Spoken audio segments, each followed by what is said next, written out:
bring this down.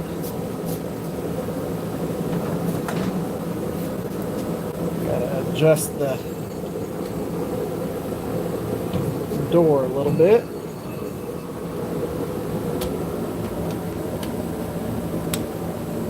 Seawall hops on here.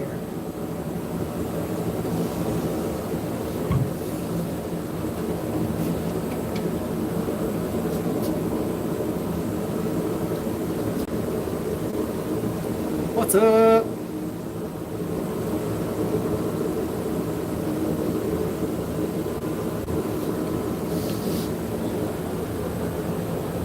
Trying to figure out the best way to be able to still have this door open a little bit without blowing out the light there. It was cloudy on that side of the shop for a little while, and then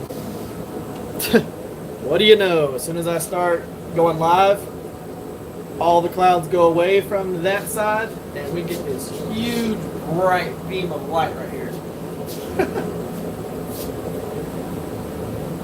What's up, Doug? What's up, Mule? What's up, Craig? What's up, Crab? So the build today, if you remember, we did yours last week, that design. I'm going to do my own design with that little guard tab thing down here. This is a rough idea of what I'm going to make tonight. So we're going to forge it out of 1084, and I think it's actually 1080 that I'm about to forge this out of. I'm going to do one of those little tabs down here of my own style of blade.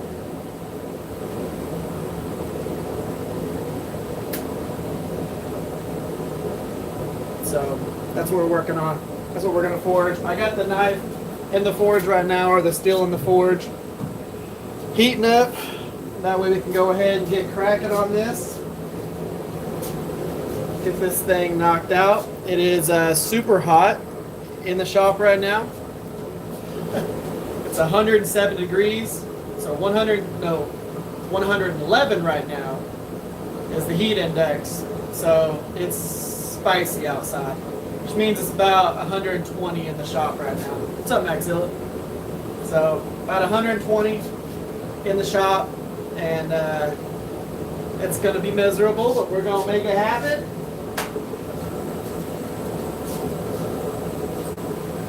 We're going to start off when we get it out of the forge, once it heats up, and start forging the tip in.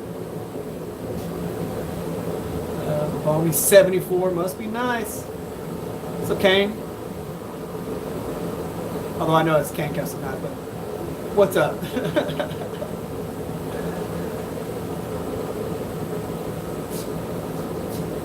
Good old Rick. What's going on? So yeah, as soon as this heats up, right now we've got it in the forge. We're going to go ahead and start forging in the tip, just so that I can actually grab it with these tongs, the box jaw, and then we're going to start forging the handle transition. So basically, we'll forge the tip in, and then we'll forge this transition right here, and then we'll end up forging this section right here, this little step up. It's going to end up bringing that tab down. And then, of course, we'll forge the handle and all that. So this is my version of that. So we'll see how this goes. I think what I'm going to do each time we do someone else's blade profile or something like that, the next weekend, I'm going to forge my own version of that. So if I'm going to try and forge like a, let's say I do one of like Duck's profiles or something like that, or one of my other friends and everything. So let's say I do one of those profiles that's as close to their thing as possible. The next week I'm going to take the little ideas that I get from that build and make my own version of it. This should be hot pretty quick here.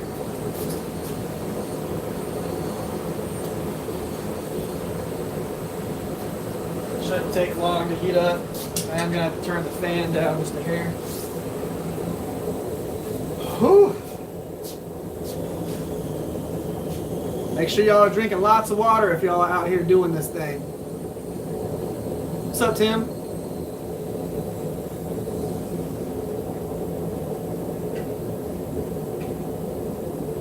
I can do one of OG's profiles. What I'll have him do is I'll have him send me what he thinks is his quintessential profile. I'll have him send me a picture of that, and then we'll end up forging that. So what he thinks is his main thing. Why is the shop so clean? Because I keep it as clean as possible, but it's always a little hectic.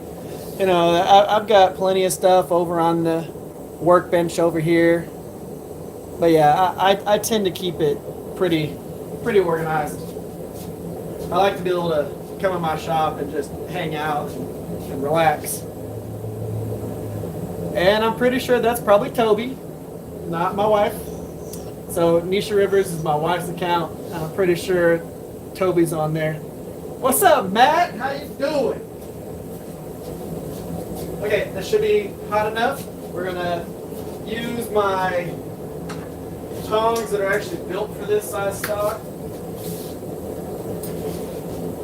We should be able to start forging this down just a little bit. Grab the old dog head.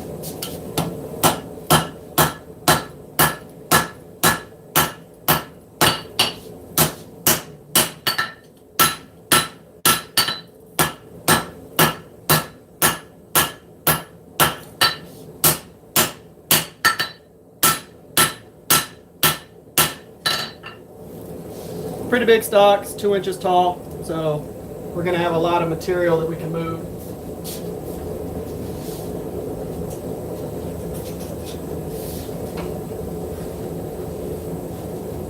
That back in there, let it heat back up. And I made these ridiculously ugly tongs whenever I first started making knives, just so that I could work with the 2-inch leaf spring material. And I've used them ever since. They're just a piece of angle iron that I bent and welded onto the face of some snip. You know, basically just some little like snip tongs or whatever you want to call them. Metal snips. What's up, Coulter?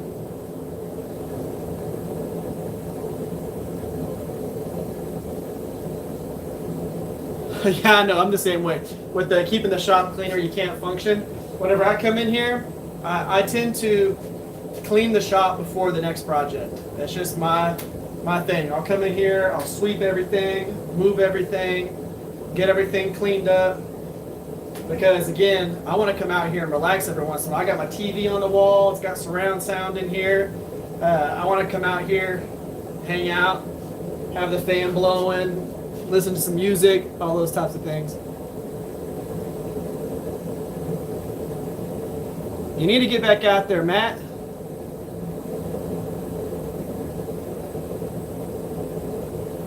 Okay, so what we're making is this profile right here. So last week we did this profile, which was a Mule Power Forges, Ian. It was his kind of a profile that was a mixture of 2 of his blades. And I'm doing my version of a knife that has that little tab. I've never really made a knife that had this little like guard tab. I'm gonna do my version of it with one of my profiles that I like. So that's what we're gonna try and forge. We're gonna forge it as close to profile as we can.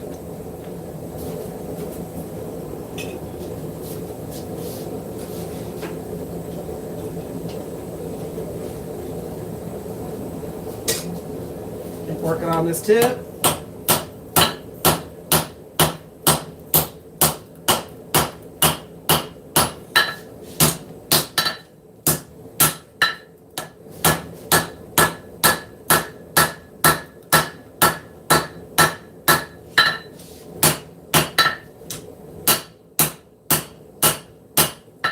going to happen as we're doing that is I'm pinching it, hanging it slightly over the anvil, hammering in at an angle here.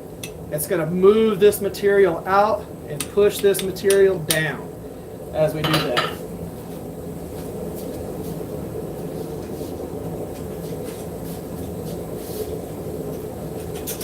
Get out of there.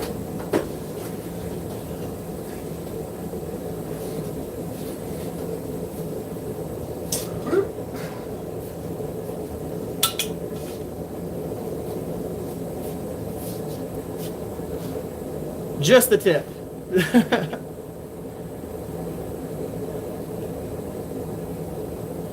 So the Apocalypse Challenge, I am messing with that. I had to do the whole, like a full final sketch of it, and then that's gonna look really cool. It's gonna look really cool. I've got to forge what we can call the blade section of it and get that stuff going.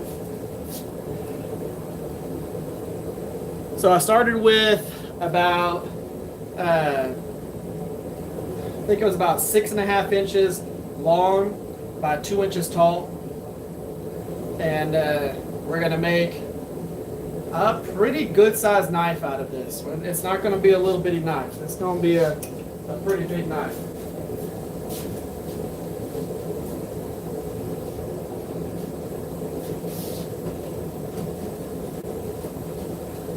I know I'm gonna have to end up changing this propane tank here soon, but I wanted to use the propane tank that I had already set up on it to get the forge hot. But I knew I was gonna end up having to switch over. I think I'm gonna do that before we get too far into it.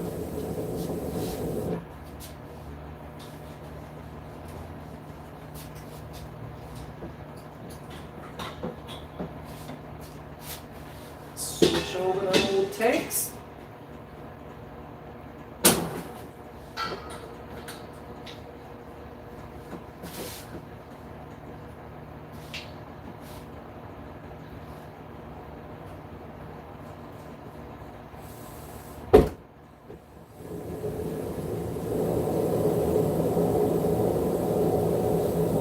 There. Get that out of the way.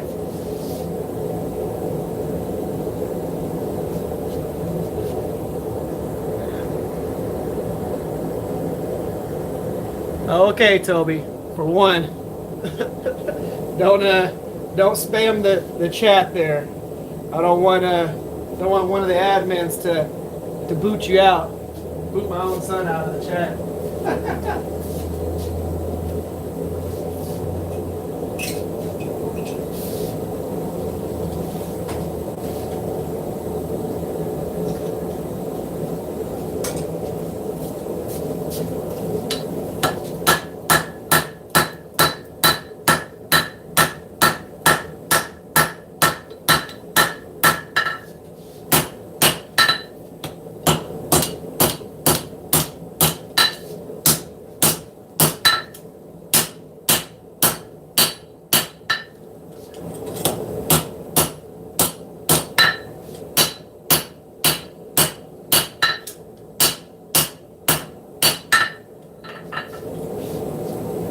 Joys of taking 2-inch material and forging a tip.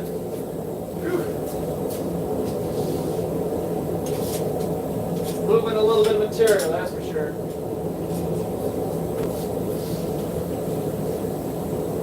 Now that we have the new propane tank on there, it's actually heating up a little bit better.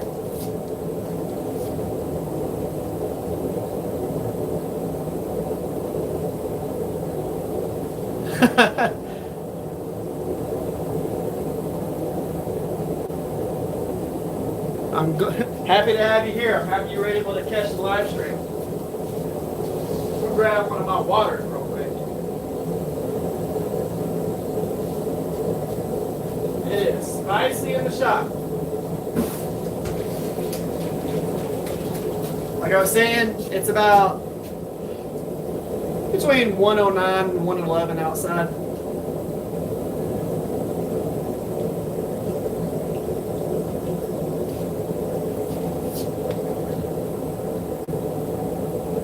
Show him Looney Tunes.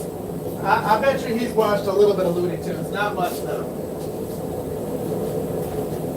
He's probably watching some skibbity toilet thing or whatever.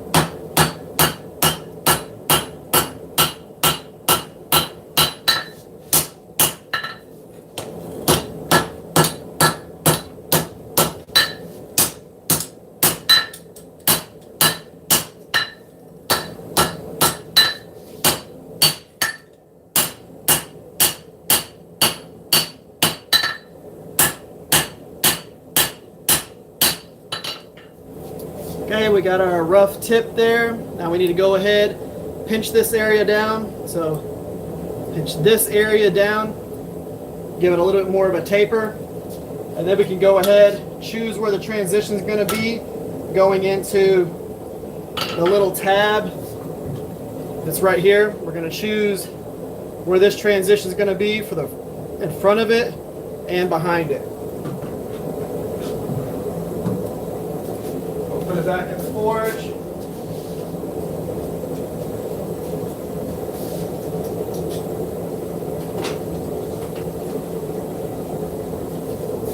Want to get that blade kind of rough profiled. We don't want to get too crazy with it because we're going to have to do a lot of work profiling the handle, and because we're going to move a lot of material whenever we do that particular part of it, and it's going to mess with the blade a lot.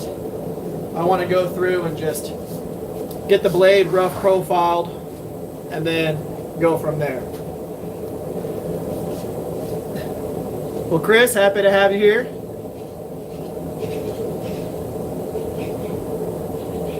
Thanks, collecting dust. What's up, OG? So, hey, Duck was suggesting that I do one of your knives next. So I need you to message me what you think your most like standard knife is. Let it be like an EDC or a camp knife. Give me a design that is like yours, what you think kind of screams OG Frenchie, and I'm gonna make that in the next live stream where I make one of y'all's knives.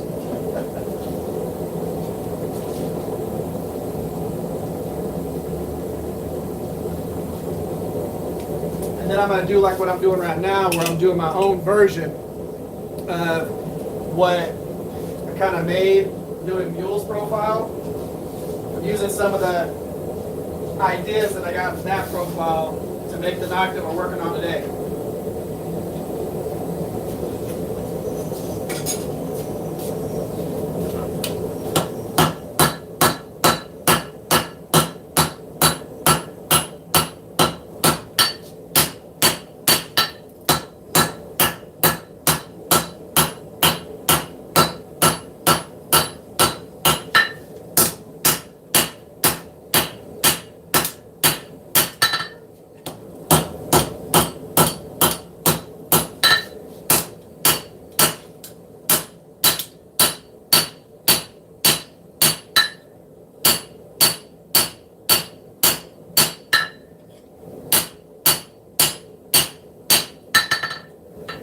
Planishing, keep bringing this area down a little bit, and just so you know, this section is going to be the cutting edge, but just going to bring that down a little bit more, taper it, and we'll figure out what's going to be the handle.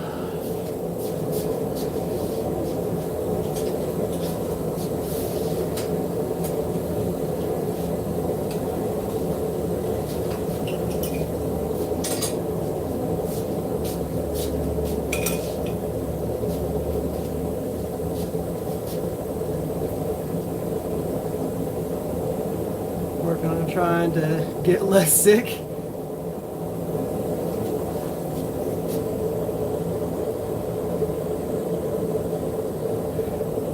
Yeah, I can imagine. If I was sick, I'd be trying to work on getting less sick too.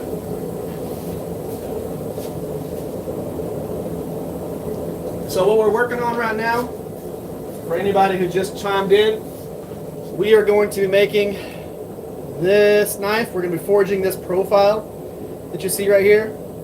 That's what we're working on. We basically started with a rectangle piece of steel. We're going to forge the whole entire profile that you see on this drawing right there. As close to that as we can possibly get.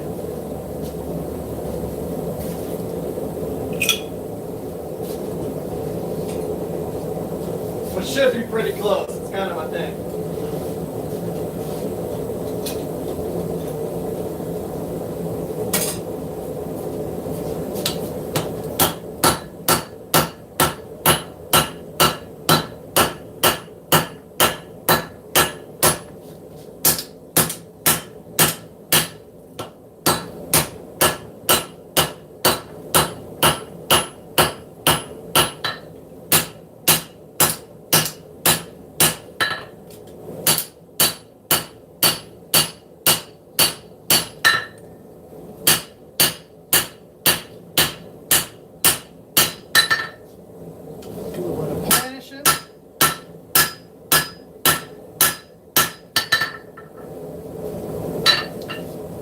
See, we got that brought down quite a bit now.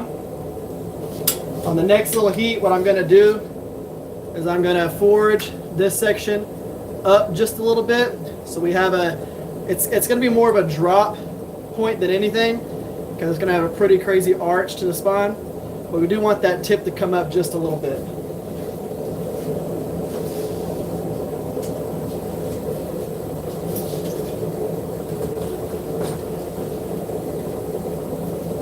Let that heat back up. We'll get that tip brought back up so we have that generalized blade profile. And like I said, we'll go ahead and we'll create 2 step downs and then be able to start forging our handle. Or at least our tang. I'm going to dip these in water.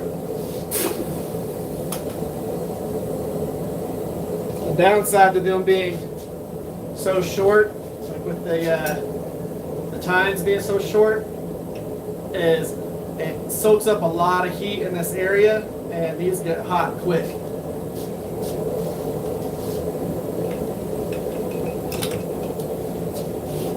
Especially whenever everything in here started off super hot. It was ridiculous. Like, to give you an idea of how hot it is, this right here is one of my quench tanks, the little ammo can that's on the top here.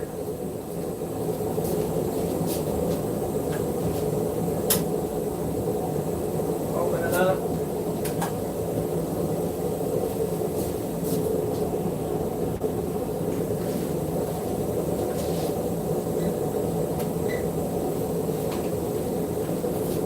Let me see here. The oil is 121 degrees. It's 121 degrees just standing in here. Just 121 degree oil.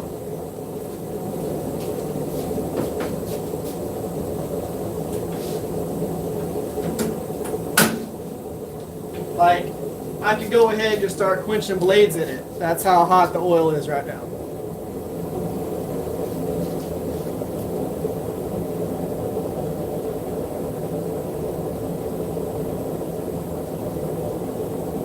Working hand forward, what's going on?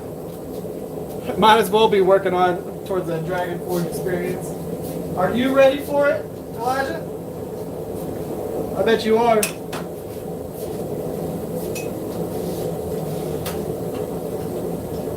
I did my phone call with Chris to do my old English speaking or whatever it was.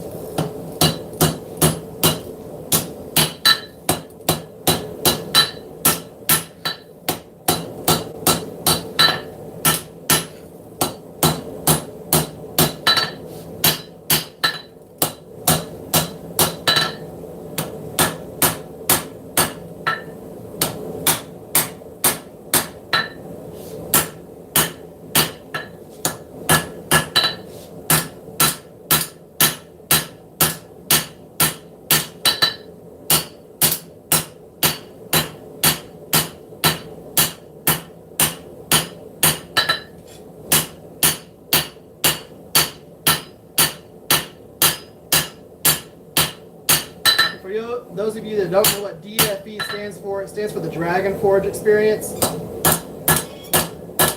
I'll be participating in that at the Texas Renaissance Fair.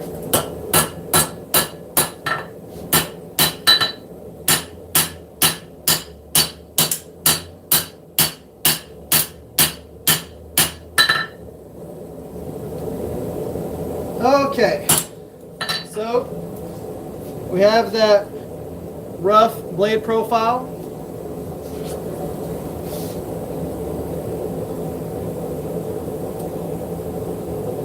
Rough blade profile for this one that's right here.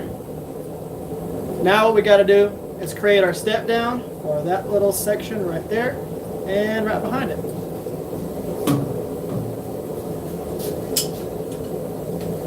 Thinking what I'm probably going to do, should have enough material if I take it.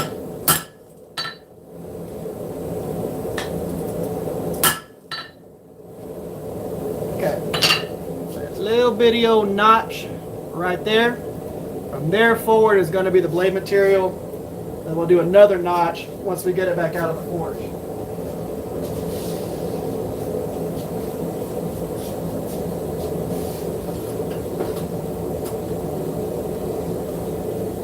Going to have a pretty long handle. I'm doing a kind of oversized handle on it. I just think it's going to look cool and feel comfortable if you're wearing a glove. How to set up shop, yeah. What's up, Michael?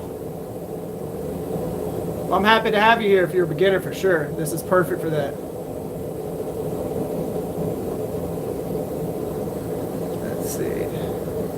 Teach blacksmithing at a local boys camp this fall. That's going to be really cool. That's going to be awesome.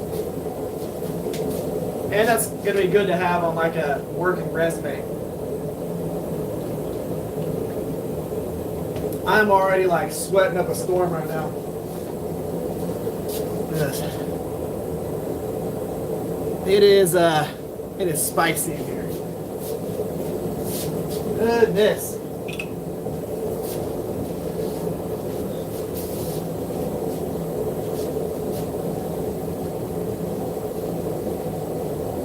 Heat up just a little bit more. I'll do those step downs.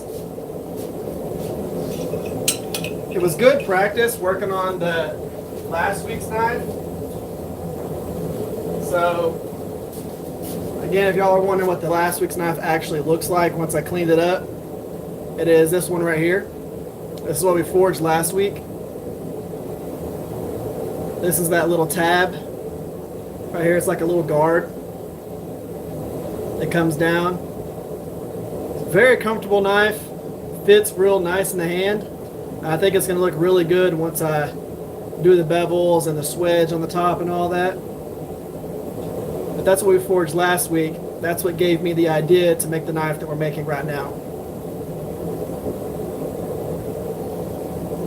So that's really cool.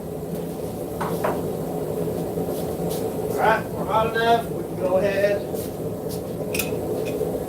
Going with this.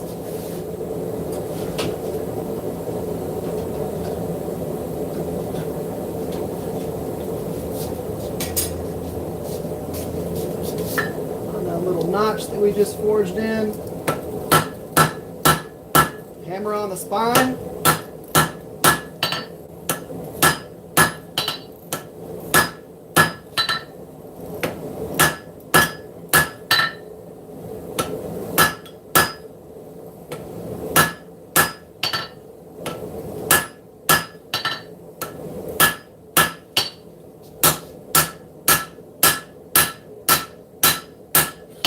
Back out.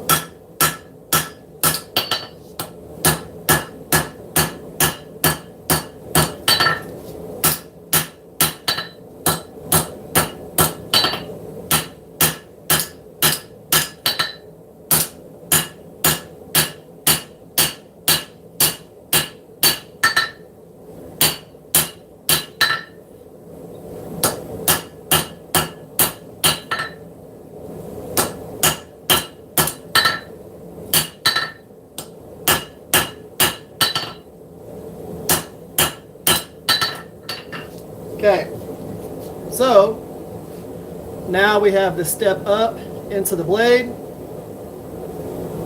Now the next thing that we need to do is let this loose and grab it from the other side. Come on up there. Help if I just grab it with tongs. Now what we need to do is forge in on the back side another little step.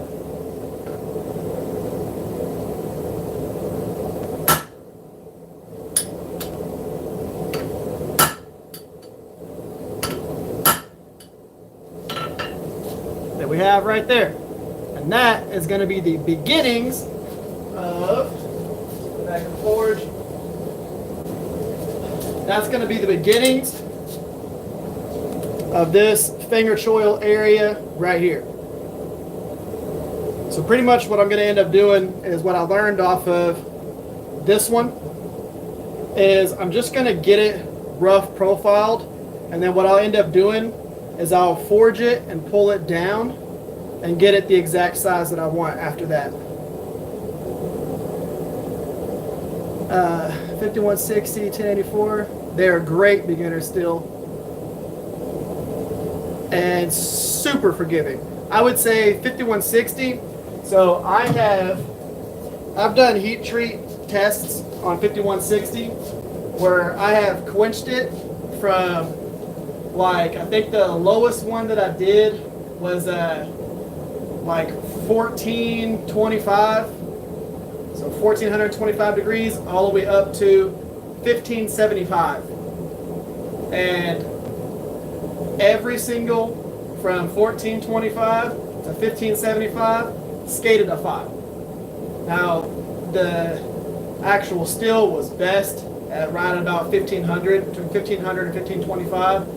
Quenching at that temp was absolutely perfect, but yeah, I was able to skate a file at like 1425, 1450, which is ridiculous. Like, that is quenching it pretty cool.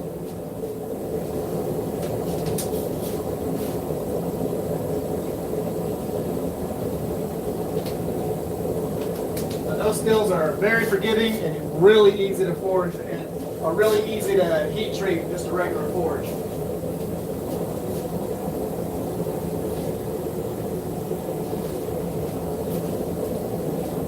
Okay, come in here, get on that little dent that we created.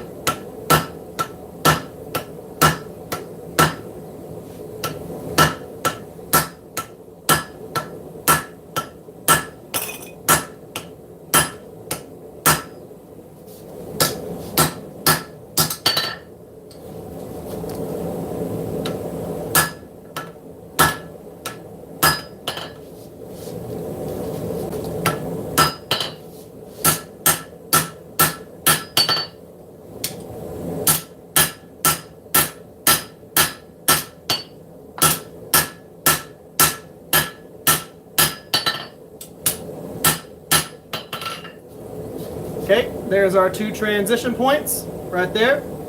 That's going to end up being the finger choil. We're just going to end up coming in at a pretty steep angle. You can either go this way or you can come in this way and forge in. We just want to come in at an angle and really let the edge of this anvil push into that area.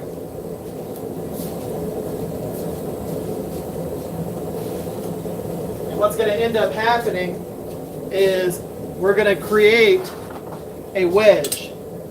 So I'm going to draw on this.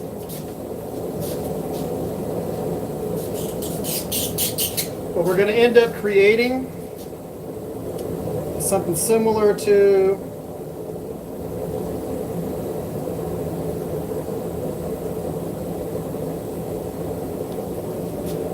this right here. We're going to create a wedge. We're really going to shove the edge of that anvil up into there, get this roughly to the thickness that we want it, and then we'll start profiling the handle and turning it into this. We're basically just going to really forge up tall into here, and it's just going to look like a little wedge was taken out of it, and go from there.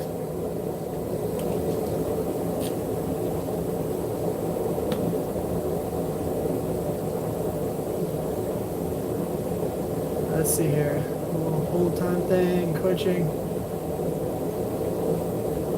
Yeah, hold time is a big deal.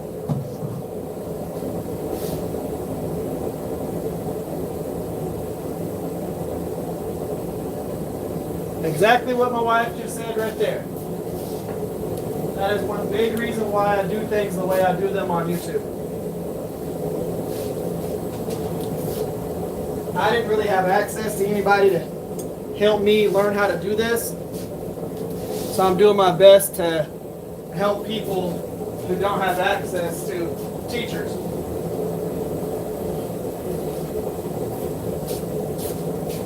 Y'all get a free education out of it. Okay. And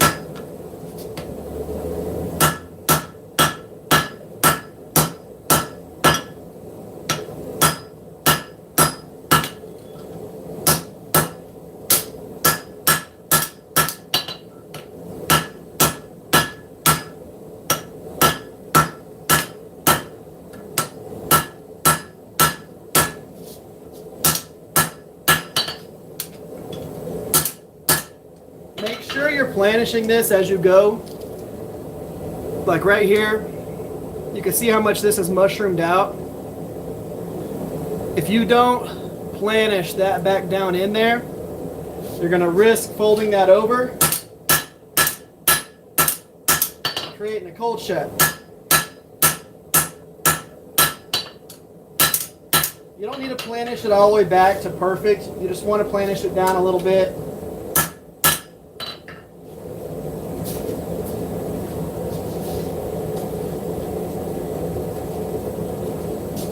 So, just in case y'all didn't know this and y'all are new to the channel, all of my live streams are sponsored by Two Bastards Texas Smithy and Supply. They're the ones that do all of my hammers. So, if y'all are interested in any of the blacksmithing hammers that I use in these videos that are absolutely beautiful, Two Bastards Texas Smithy and Supply. The cool thing about them is the Two Bastards are a husband and wife. It's Frank and Nita. Those amazing couple. They are probably my favorite people to actually go and hang out with at these shows. I love them. They're amazing people. If you need a hammer, you can talk to them personally and they will help direct you in the direction that you need to go to get a good hammer. Whether you need a rounding hammer or a straight peen, a cross peen, a fat peen, any of those things.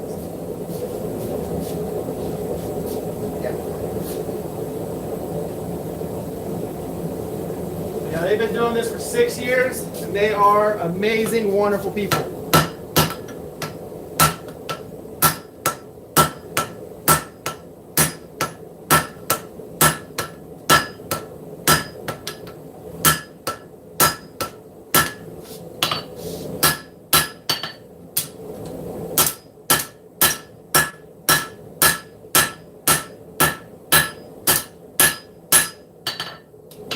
You can see that we're starting to get that wedge in there.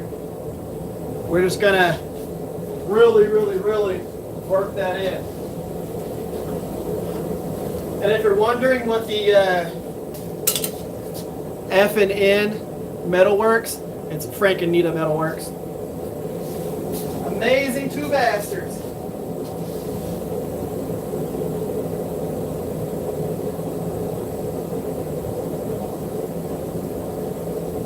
Yeah, they're easily two of the nicest people you'll ever meet in blacksmithing, bladesmithing.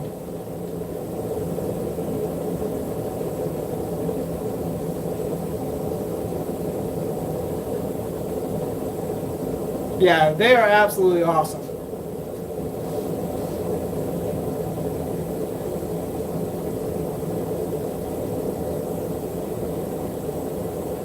What's up, CM Custom Knife Works? What's going on? We are forging a knife tonight.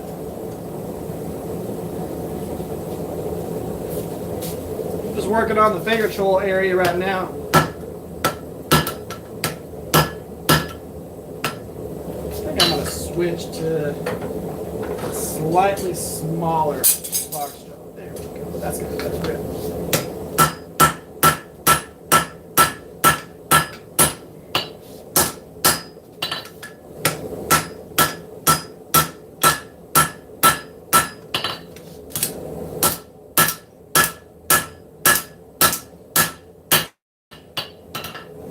All I'm doing right now is creating a little finger choil area. This is going to end up getting pulled down and being kind of like a little built-in guard.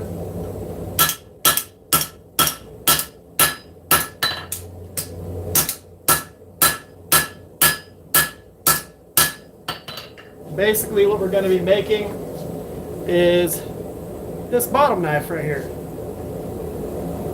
And we're going to forge it fully to profile.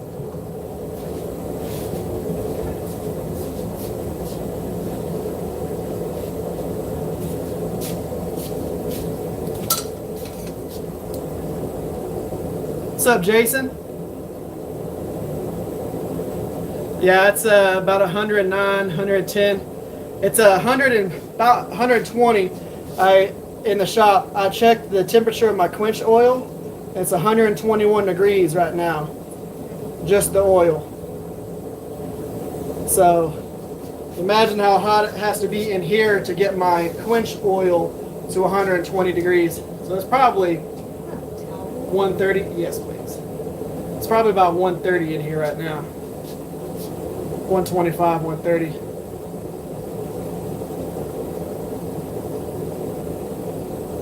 It's awesome having you here, Elijah.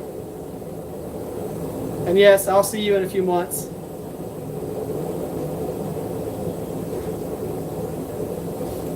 Yeah, but it's got a pretty big gap between here. Like, it's not any hotter here, really, than it is right here. It's a bigger gap than you might think. It's about 4 feet. So that thing's about 4 feet away from the forge. But I tell you right now, that ain't making it any colder. That's for sure.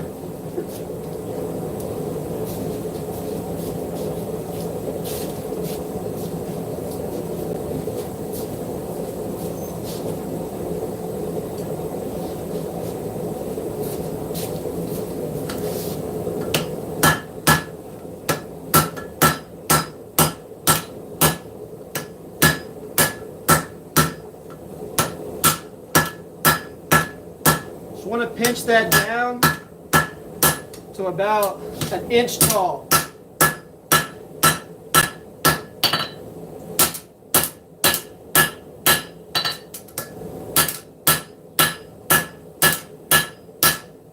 It takes time to do this step, but we need to get this step nice and worked in.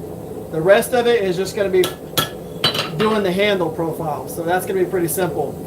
We really got to work on necking this down and keeping it a decent width while we're doing it.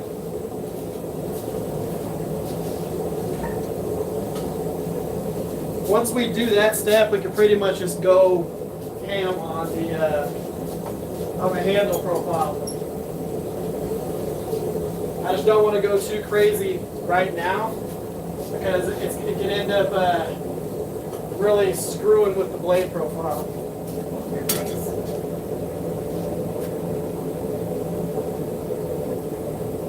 Got the wife out here taking care of me. What's that? Is that my towel? Look at that. My wet towel over here. We'll see how long it stays wet. Because I'm betting that it's going to dry up real quick. See here. Time is it? Yeah, about 7:20.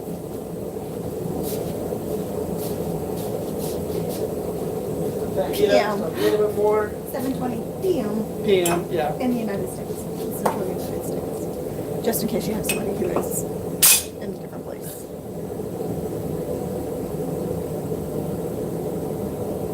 Hey, it was awesome having you here. All right. Jason said you need a neck fan. I know I need a neck fan. Ooh. Back it up, baby. Whoa.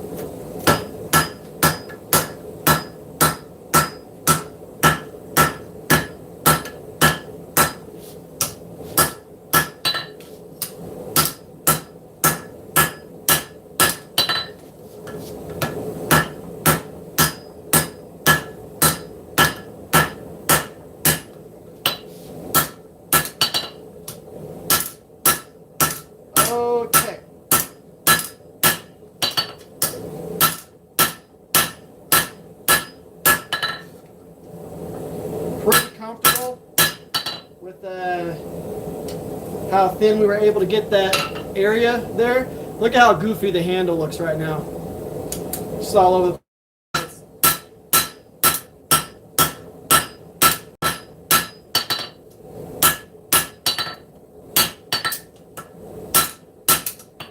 Okay, so now we can go ahead and start forging this area. That is a lot of material. Probably not going to need all that material. Probably end up taking part of that off, but I only wanted the blade to be from where we're at right now. I only wanted the blade to be about that big. Now it's going to be a little bit bigger whenever I'm done, a little bit longer, but that's already about 5 inches long, and I don't want the blade to be much longer than that. So if I end up having too much material on the handle, I'll just cut that off.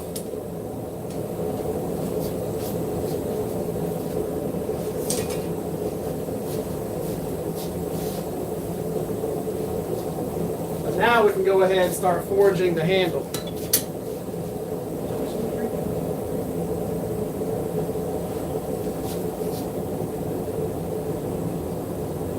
They're fantastic.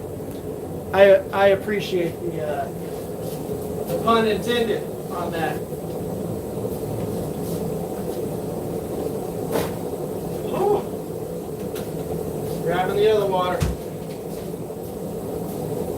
Oh, we're finally bright enough, or we're dim enough out here. I can open this door all the way.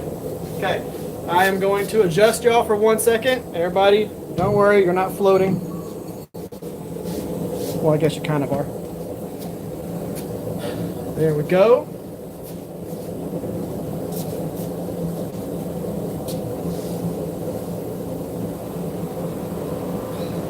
Okay. That way we got a little more airflow in here.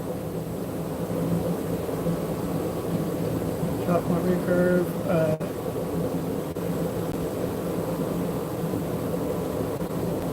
few ADC profiles. Yep. Send me some pictures of them.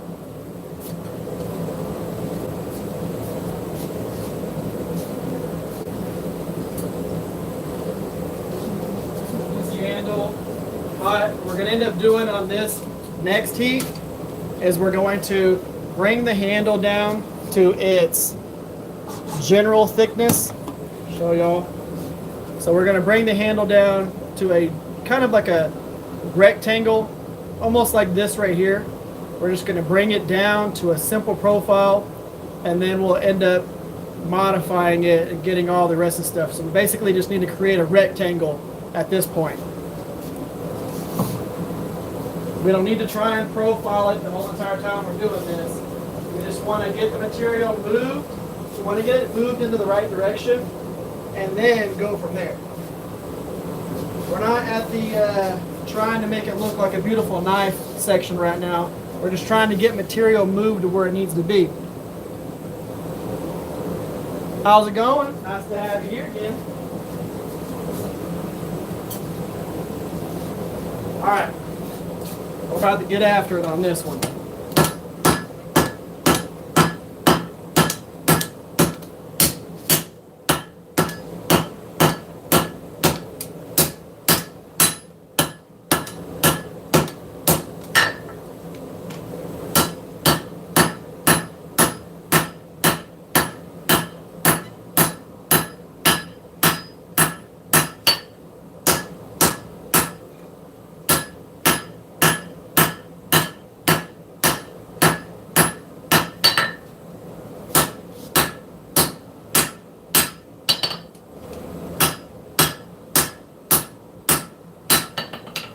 Necked it down from about 2 inches down to about 1 3/4 inches. So we pulled 1/4 inch out of it right there.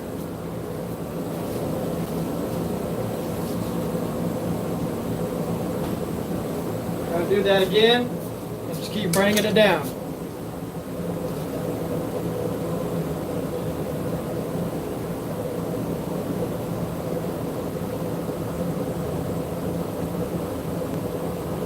Oh, that's nothing. Swinging this hammer for that long, That's cakewalk. Whenever I'm swinging this hammer, 5-pounder, that right there. Yeah, and just so you know, because I get that said a lot. The camera messes with the temperature of the steel. Just so you can actually see it. So like right now it's hot. Whenever I bring it down here, we'll be forging on it, and what'll end up happening, I'll work on it a little bit, and start getting what looks like dark on there to y'all. So like right now, that looks cold. If I brought it up here and I turned off all the lights, this right here, let's see if I can get to where I'm actually in some shade. It's still glowing red. It just looks like it's dark.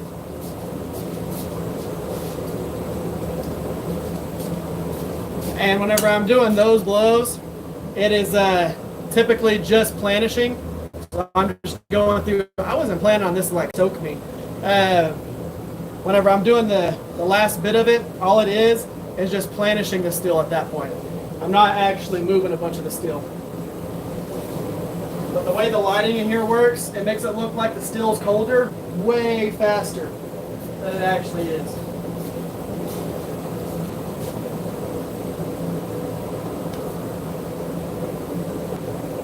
This is just 1080.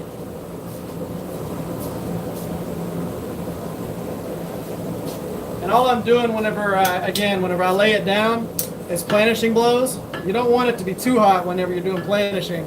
Then you end up hitting it wrong once and you pinch it too far. And then you got to make the whole entire knife that thick or thin.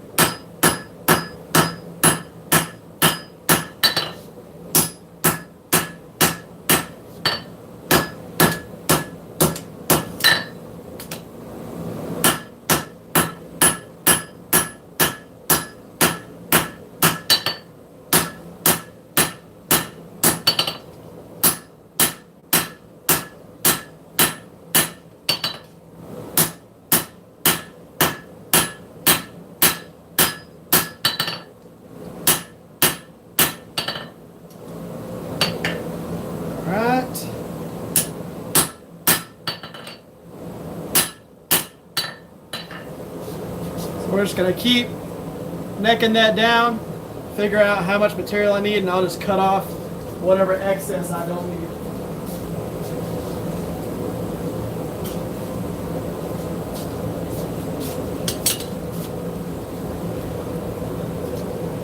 Let's see here.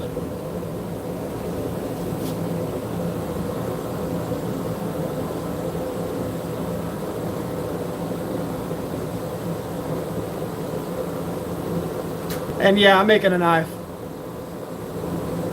I have worked with ball bearing steel. I've got a big chunk of 52-100. That stuff you have to work constantly hot. Yeah, I've got a big bar of it, plus I have a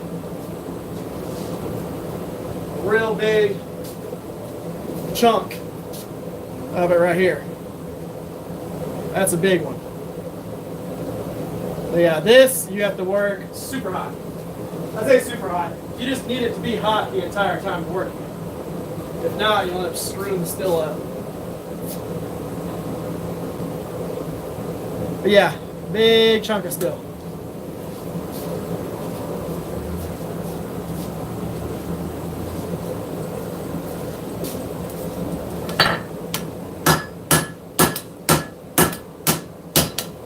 Come on now.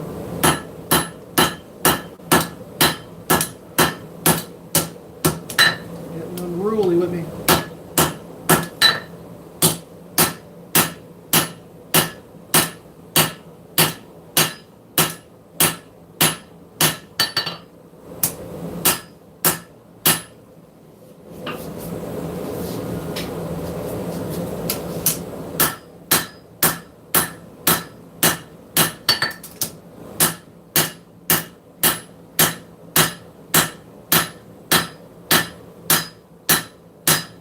Just planishing right now.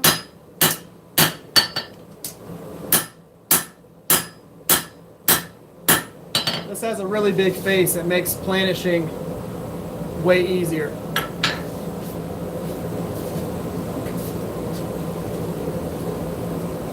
Of course, that's a Fire Creek forge. Elijah over there, one of his hammers.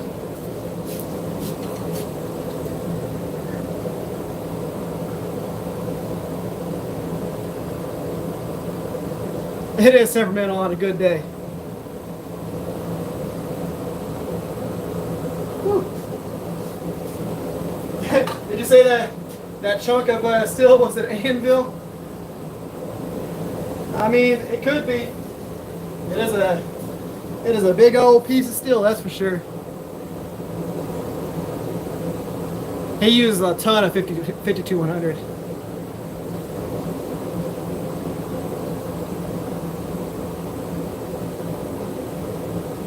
Nice.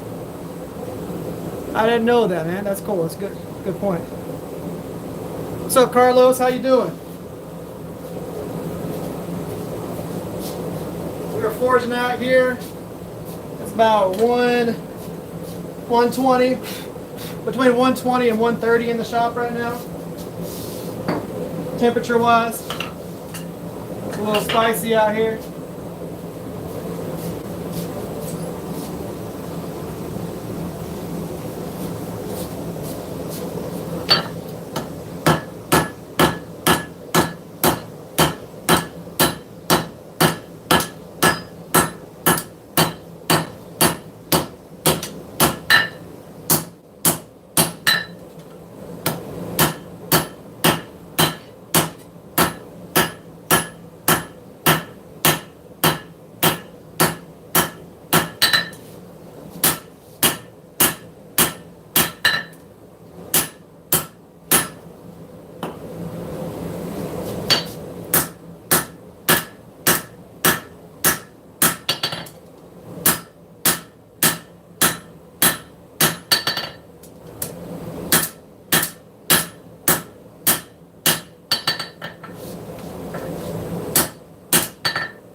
Getting it down pretty good.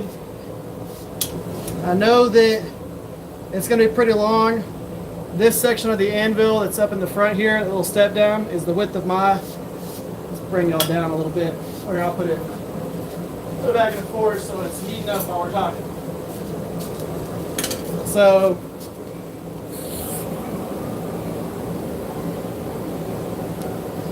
this section right here is the width of my fist. So I know that if I can fit my hand in this area, that's going to be the inside of my handle. As long as my handle, you see this overhangs just a hair, is good there, that's how my hand's going to fit it. So just how this fits, there's that much overhang. My hand's on it, there's that much overhang. So that's what I'm always going for.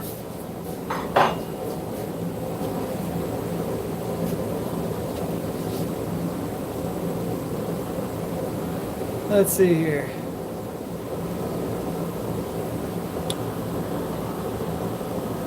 $52,100, probably the best performance steel.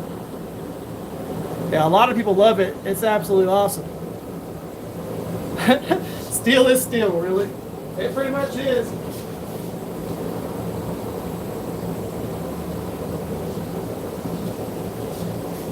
I'm a big fan of Magna Cut, but I don't work with it.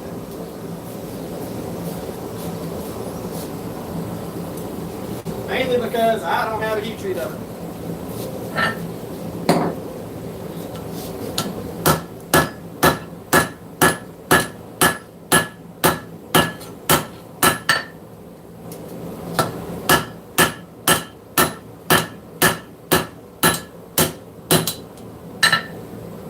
Get a little bit of that shape in there.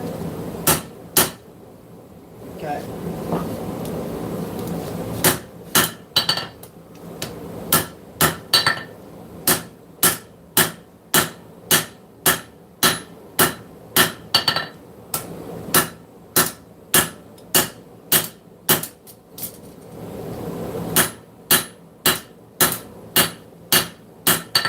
dunk my tongs, they're getting kind of hot.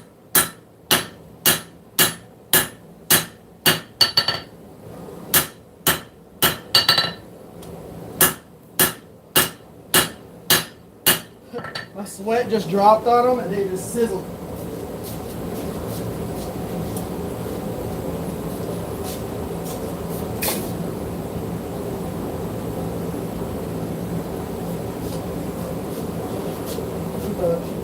Bad boys are hot.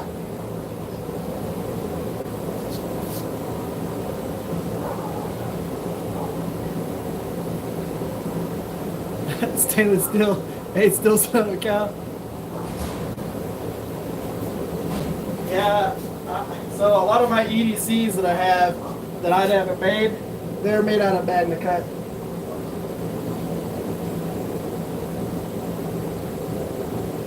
Some of my folders and things like that.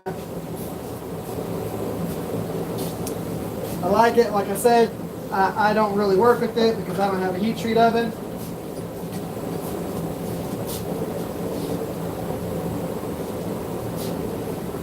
Okay, so on this next heat, what I'm going to do is start forging the finger choil area. We're going to work a little bit on the horn.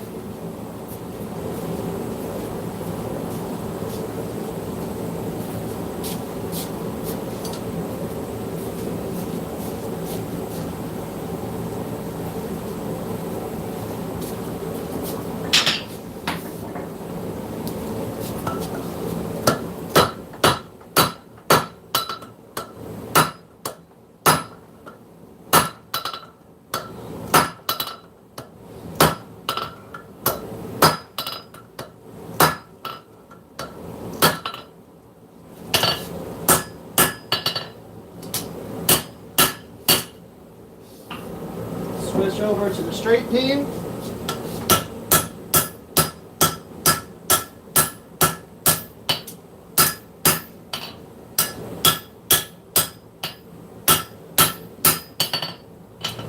We'll heat that back up. That's going to start our finger choil.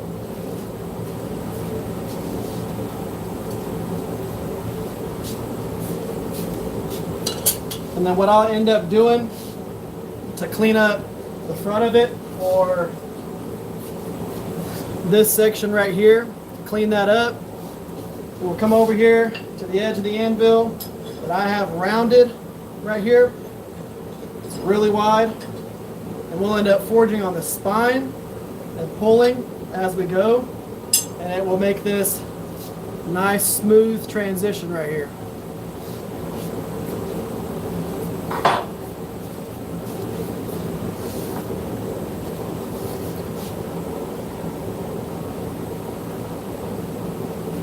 You want me to do a forge welding project on the lives? I might end up doing that. Like a 2-part thing. Just 3 hours of me cussing. Only if we're doing sand mine. I hate doing sand mine. I can forge a chunk of Damascus. I can do a gomai. I can do a kumai. I can do all kinds of stuff. Sand mine is the bane of my existence for some reason.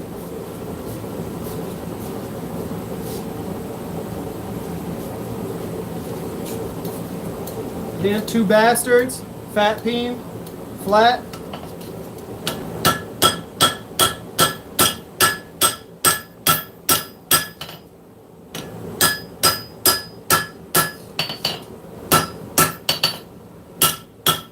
Literally got this hammer to do finger choils and integral bolsters.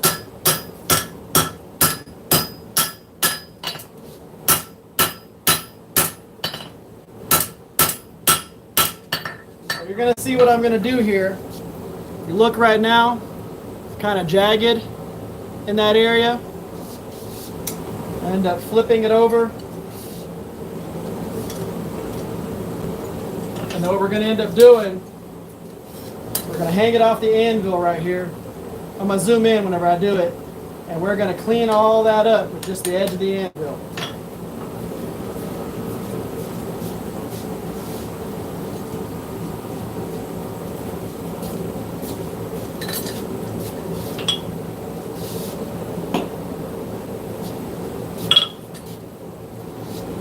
Okay. Let's see. Hand forge a few semi-billets.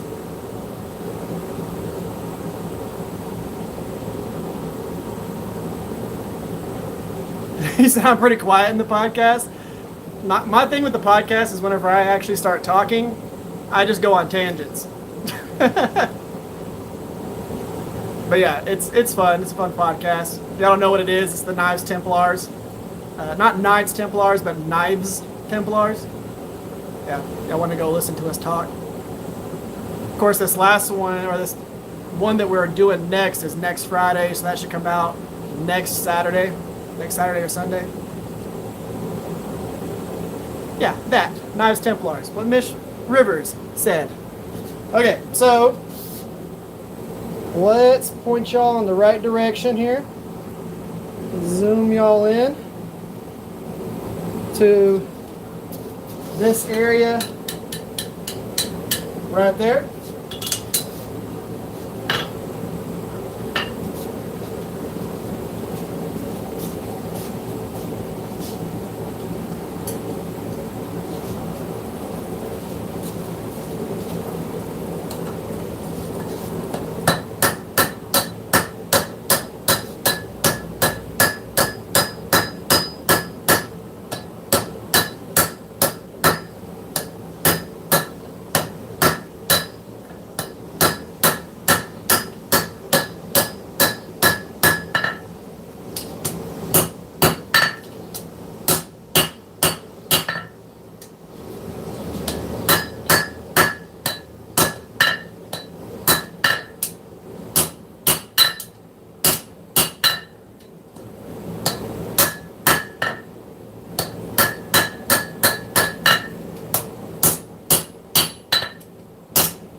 So what that does is that creates a nice smooth transition in this little area here. So it's nice and smooth inside there.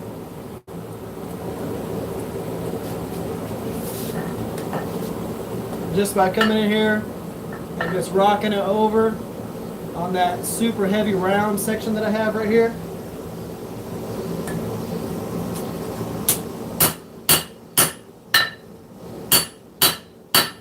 Planish.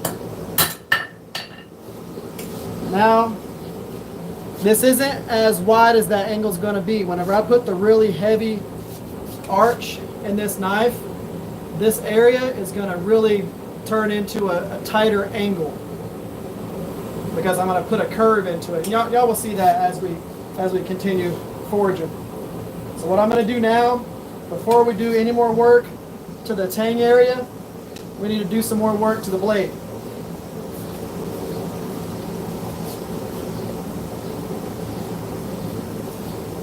Because what's going to end up happening, zoom you all back out just a little bit.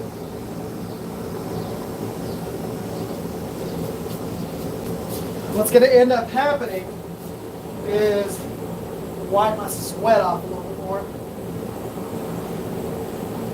So I don't go blind with sweat going in my eyes. Okay.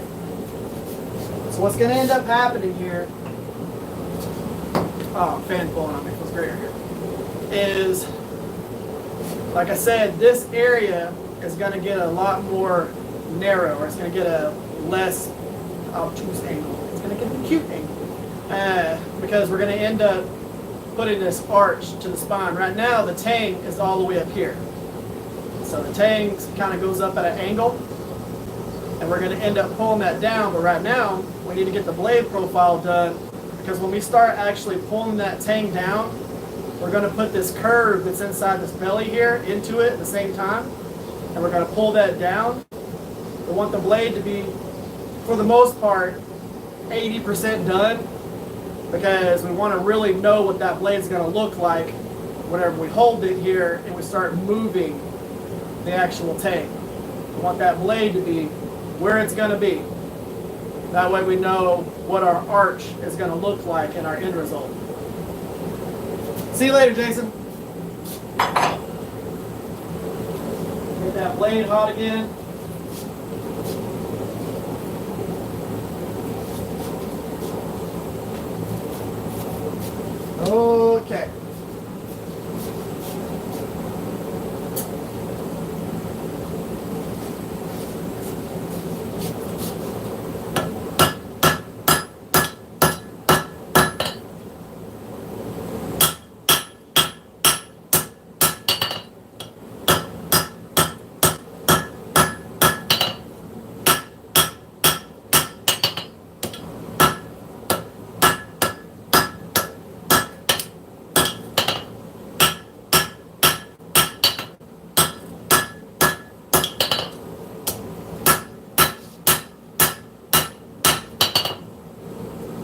just looks like a little shoe. Looks like a little shoe with the heel on it.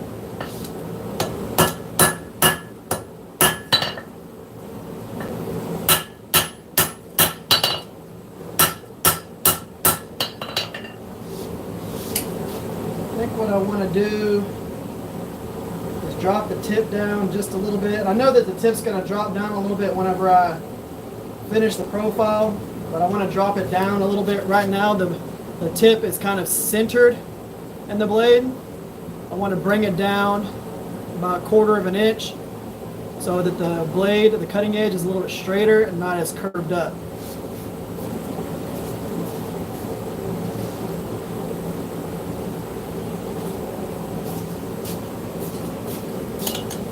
Don't need to move it much because, like I said, whenever I put that arch in the spine of it, it's going to bring that tip down some. And the cool thing is, let's say I forge the arch into the spine, but the tip's a little bit too far down at that point. Well, then all I got to do is just slightly correct the tip, and we're good. This towel has like drenched my shirt, which actually feels fantastic whenever I get in front of the fan.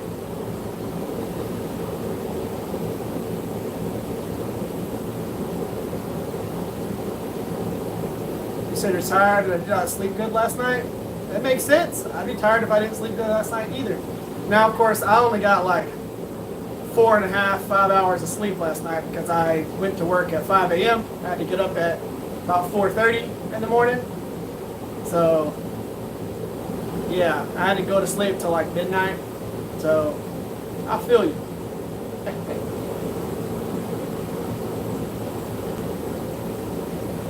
I might be doing it. Like, I wish I could have the fan blowing straight at me the whole time, but it would cool the steel too fast whenever I'm forging. Because that feels fantastic, having that 107-degree air blow at me.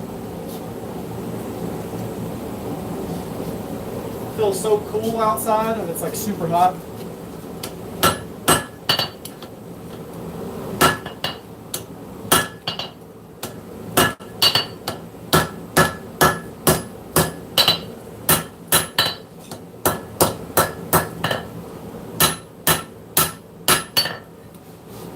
Okay, Planish with the big boy.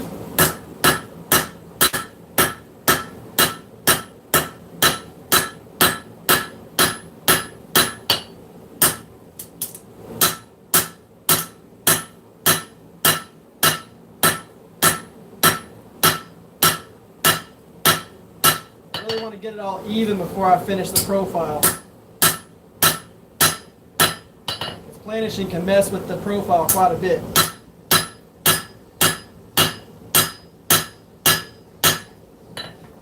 And you'll see in this little center area right here, there's a different shade. You can see a line.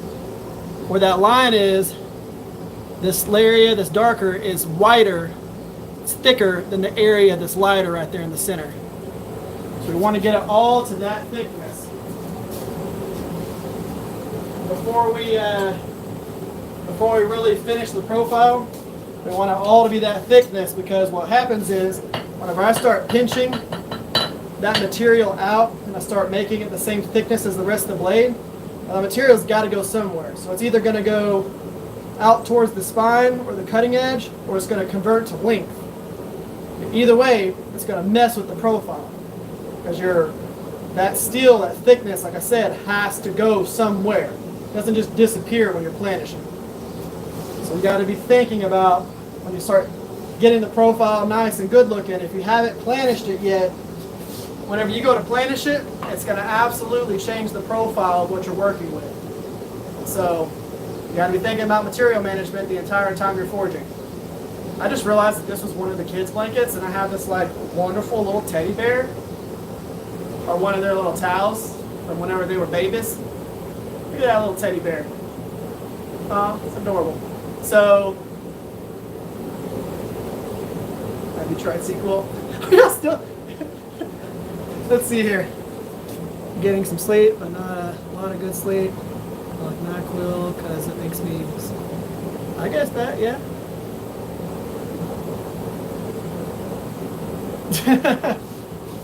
NyQuil, Z-Quil, same difference.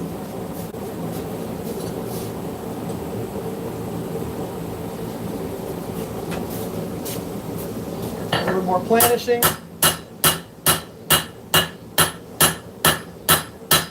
Not really hitting it hard because it's pretty hot right now.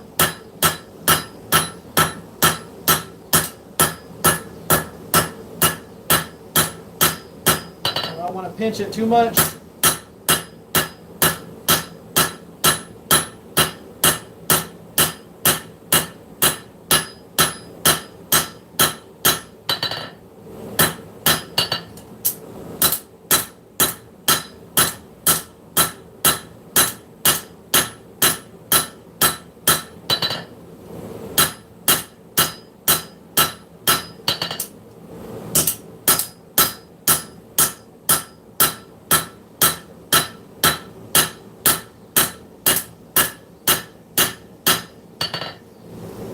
Go.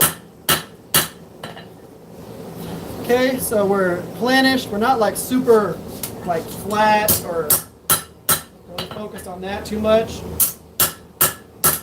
But now we can go ahead, work on that profile just a little bit more. Don't need to move it much. Just a little bit. And then we'll go ahead and start working on the handle a little bit more. One of the things we still need to end up doing is addressing this section, but we'll end up pinching that and pulling it out.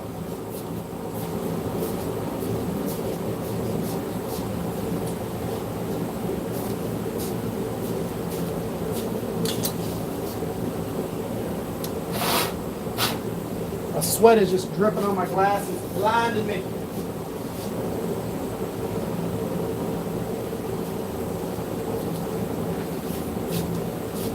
All right.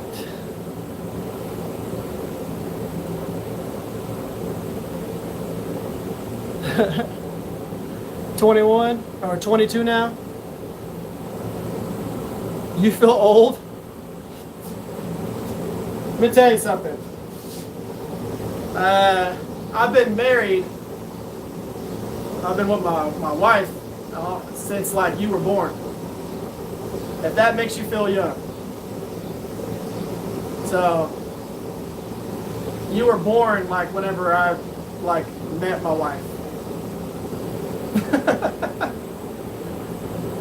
Or at least started dating her. Yeah, so if that makes you feel young, awesome. It makes me feel old.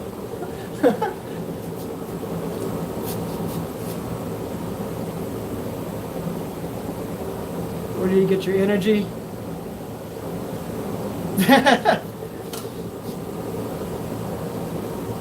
Where do you get your energy?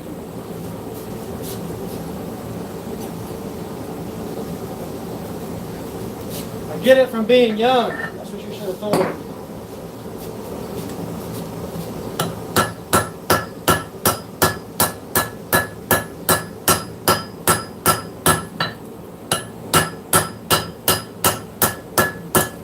Just fine tune that profile.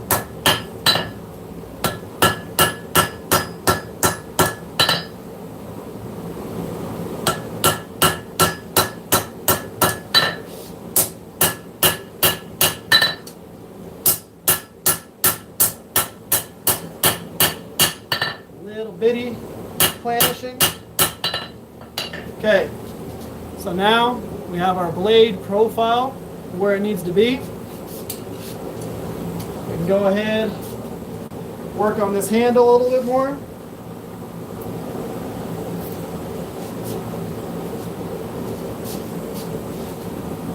I think what I'm going to do before I work on the handle is pull that little tab, that little guy right there, pull that down a little bit.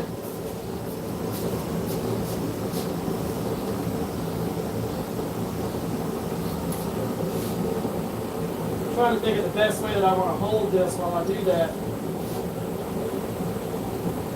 I'll flip it around, hold it from the tang.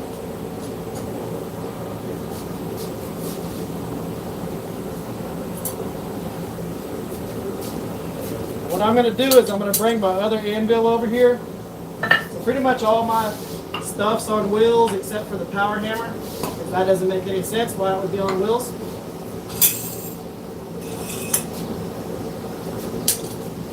So let's bring a little old V-bore anvil over here.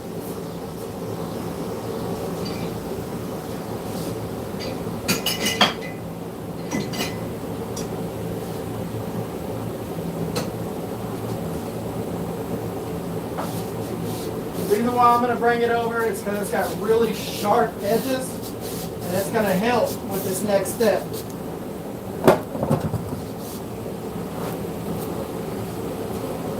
It's got, for y'all over here, there's the old V-bore. It's got really sharp edges, and that's going to make this next step a little bit easier.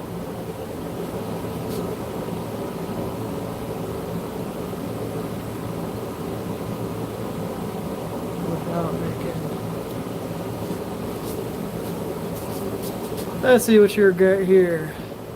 What is Planishing? Yep, what they're saying there.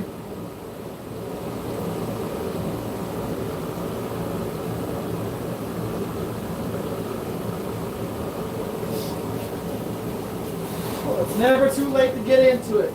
There's a lot of people that retire into making knives.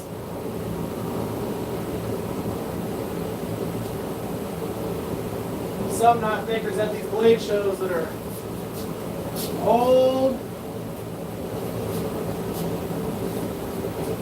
and been around for a little while. Okay, so we are going to use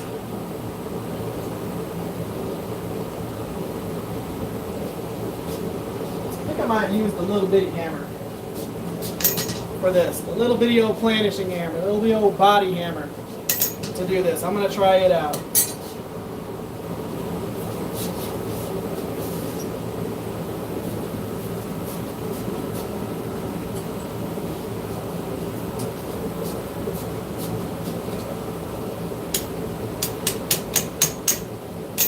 Yep. I need to hold it the way I was holding it last time.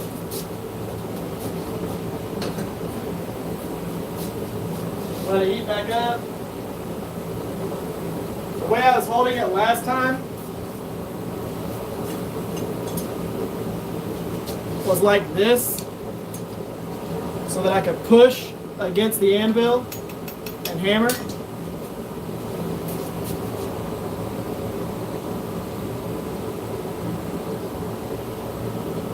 Go.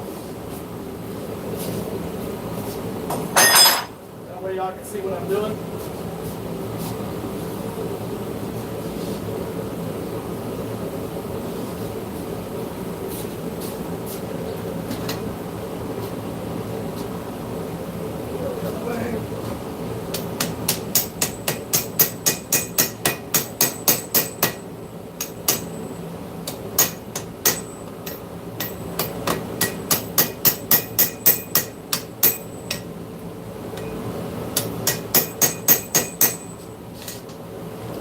See, what it's going to start doing is it's going to start pulling this out.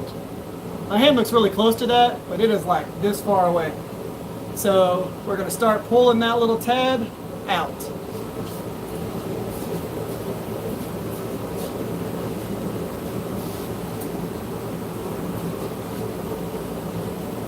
I would rather have a little bit too much tab than not enough.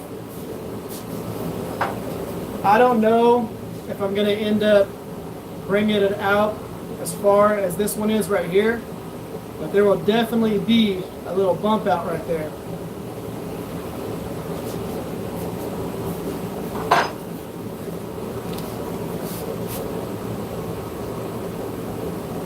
Let's see here. What I got last week, Japanese style blades. I haven't walked into my work. That's pretty cool.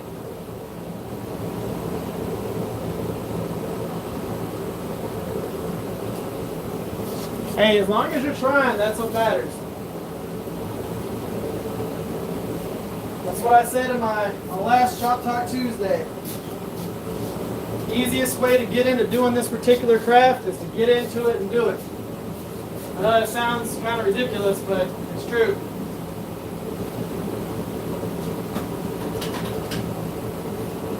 You got people that want to get into it, but they never really do. All you got to do is just start trying.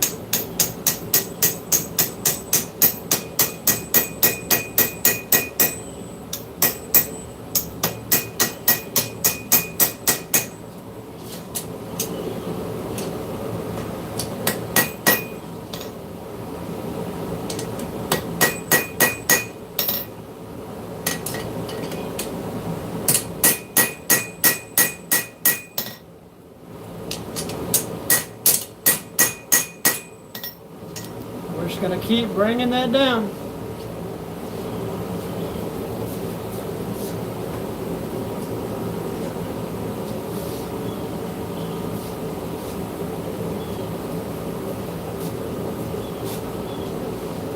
Once I get it a little bit pulled down, I'll probably switch back over to this anvil and start working.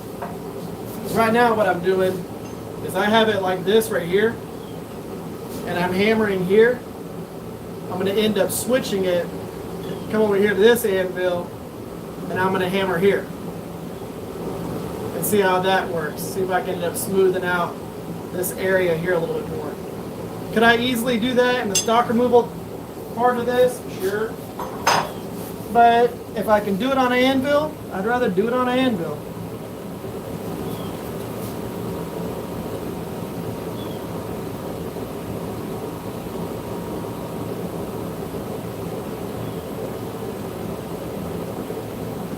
Yeah, I would tell you stock removal is definitely one of the largest parts that you want to learn. If you want to make a very clean knife, if you want to make a knife that you can sell for a lot, get really good at stock removal.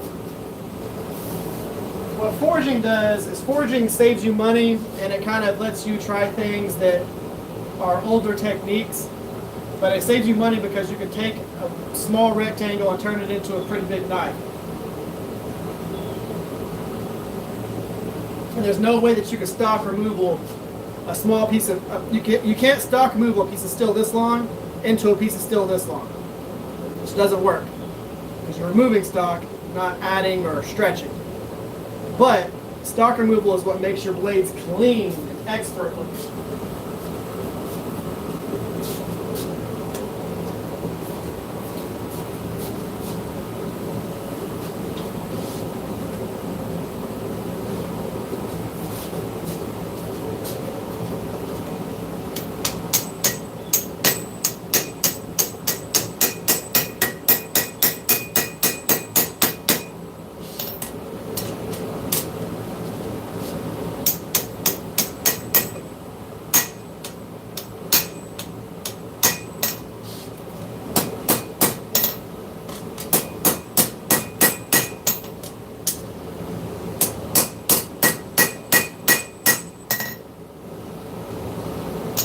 What I'm going to do is I'm going to follow off this little bitty little bump out that happened that you can barely see. I'm going to file that thing off real quick.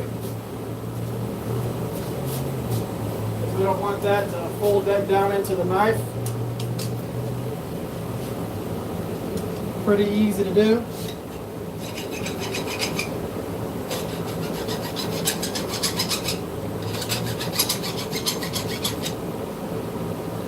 As a matter of fact, we're just going to skip that. Loud noises.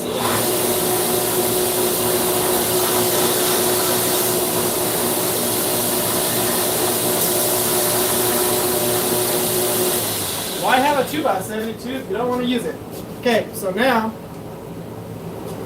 all I did was I just took that little extra little piece that was sticking out right on the edge of this that kind of rolled its way out. Just took that piece off. So now we're going to turn it over, forge down right here.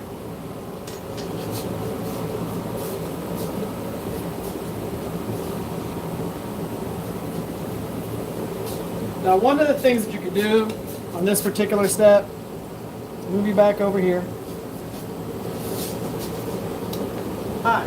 So one of the things that you could do on this particular step is you could put the knife in a vise. You could put the knife into a vise and take like a cross beam, come in here and hammer right here and round that. So if I put it in a vise, holding it just like this right here, so into that vise, and I started in here and I started hammering, you could clean all of that up that way. I'm just going to try it like this and see if I can go through, actually technically it'd be like this, and see if I can clean it up, hammer and anvil. I don't know if I'm going to be able to do that. If I can, great. If I can't, great. Doesn't really matter. But I haven't tried it, and I'm going to try it on this knife. And y'all are going to see if it works just like I see if it works.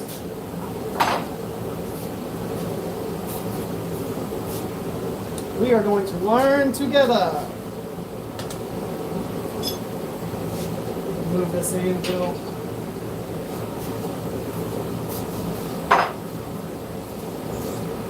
Only reason why it might not work is if whenever I start hammering, it just moves around a lot. And you'll see what I mean by that when we start hammering.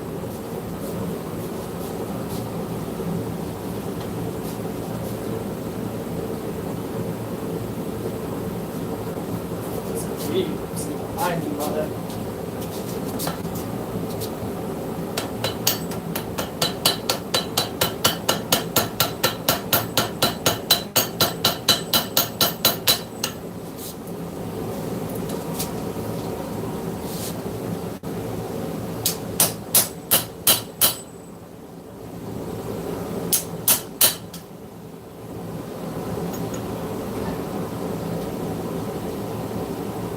I'm gonna heat it up, put it in the vise.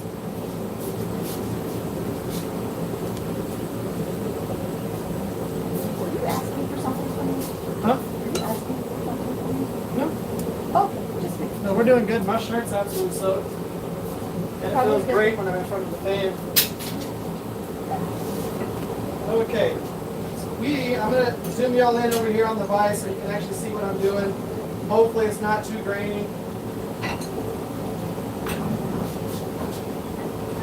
We'll find out if it is or isn't or whatever. Whenever I get y'all over here. Okay.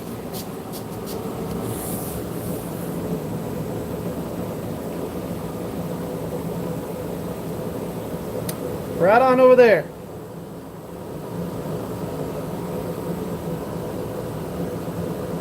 It's probably like 3 pixels right now. Or just like 1 megapixel.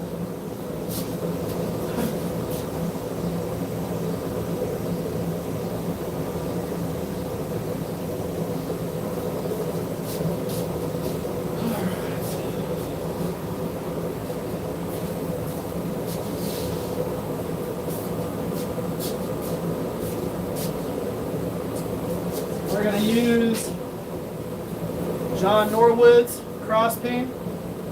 So Old Hickory Forge. It's got a little bit narrower taper to it. We'll try that. And then I might do the Two Bastard one as well.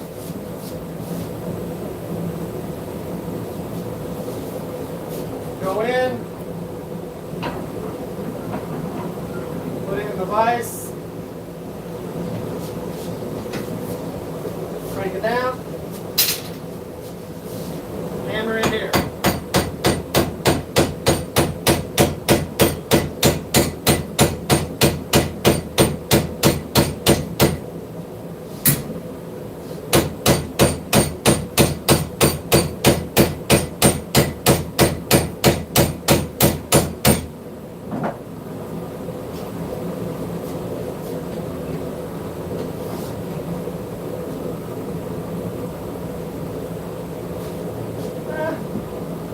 Kind of okay. There are other ways to do it this. I think I'm going to do it the other ways. I don't really like what that did with the blade here. it's not really getting the shape that I want, so I'm just going to do it the other way.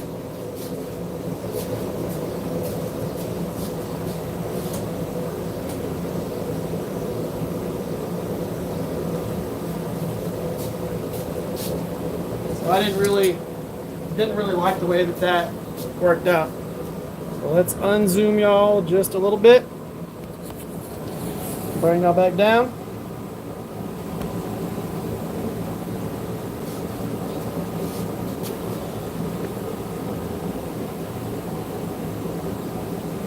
So I do it every Saturday at 6:30 Central Time, 6:30 p.m.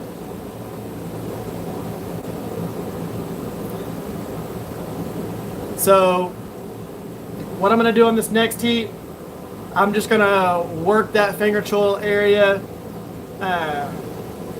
however I see fit, if that makes sense to y'all.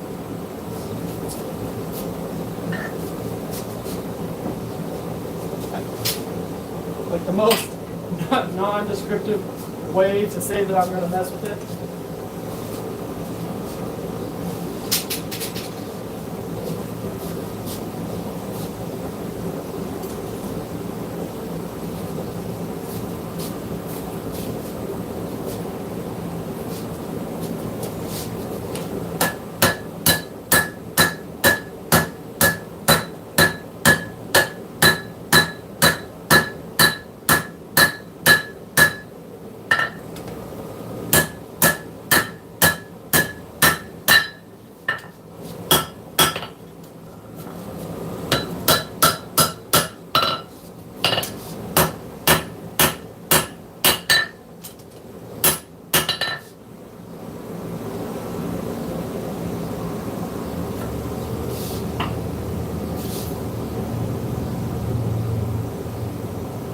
Yep, that's going to end up working.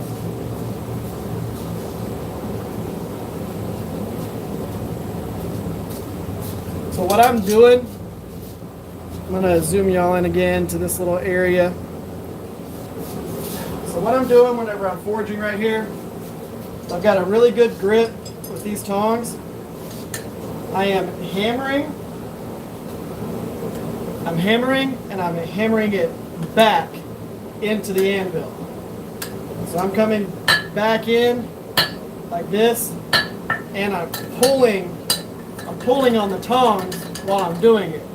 So what I'm doing is I'm just slowly rolling it up over this edge. And it's just going to gradually move that steel.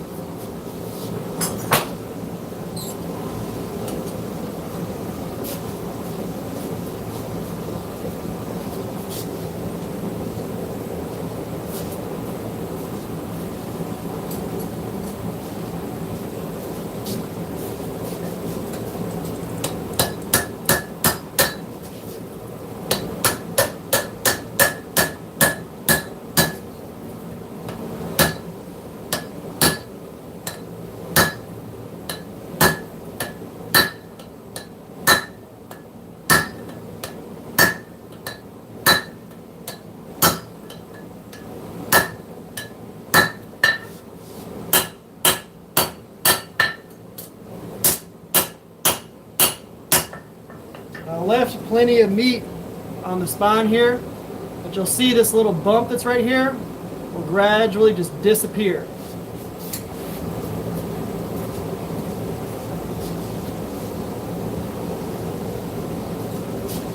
I left a lot of meat on this knife so that I could do these steps that I'm doing right now. It's the reason why we get our blade, for the most part, where it needs to be. We get our tang forged to rough profile, get the material moved where it needs to go, basically. And then we get our blade done to about 80%. So now we can go through and get this handle where we want it, and then just fine tune the profile.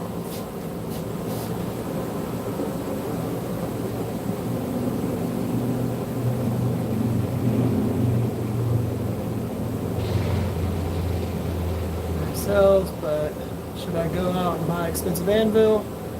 Get yourself a cheap anvil. This anvil that I'm using out here, this wonderful Vivor, is like 300 bucks. It's a 130 pound Acacio anvil. Grab that bad boy. I'm sorry if y'all are getting motion sickness from me moving that camera like that, but go get yourself something like that, or get yourself a Harbor Freight anvil. You don't need anything fancy right off the rip.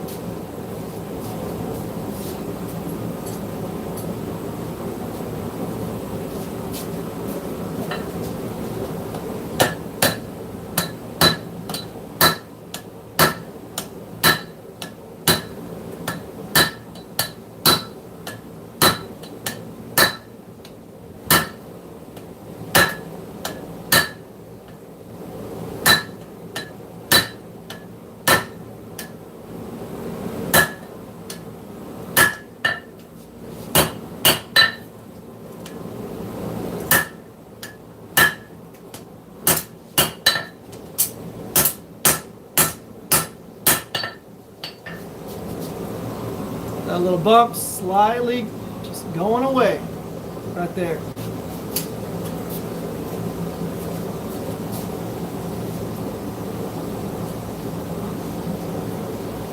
And the cool thing is, what's happening is, while I'm doing this step, again, material's got to go somewhere. So what's happening is, I'm hammering in here, and it's pulling this material down, and it's giving me more of a tab. So as I'm going through, and I'm pulling that back, it's pushing this material down, and giving me even more length and tab. Doop.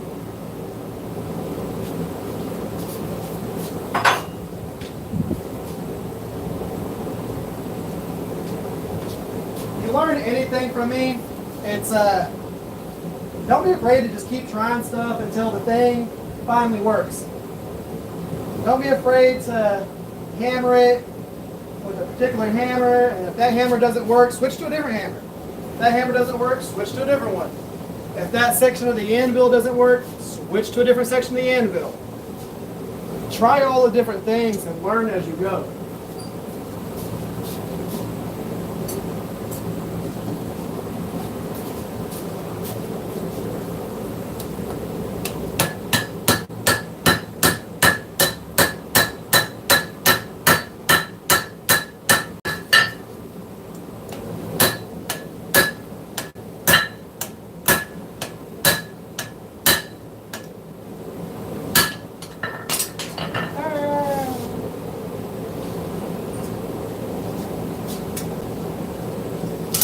Ho, ho, ho.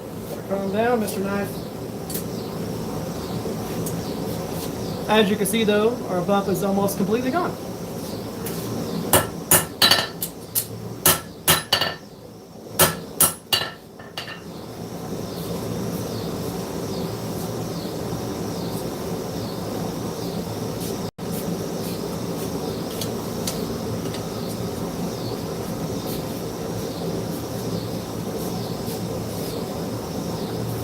Keep that up again.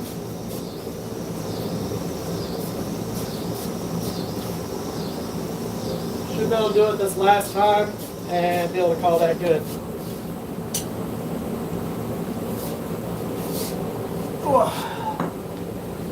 Whew.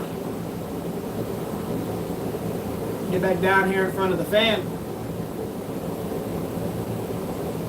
But yeah, we're doing good. We're just working on this little section here. And the whole point behind this big round that's right there, if you're ever wondering, it's the same round as the edge of this cross beam right here, this straight beam.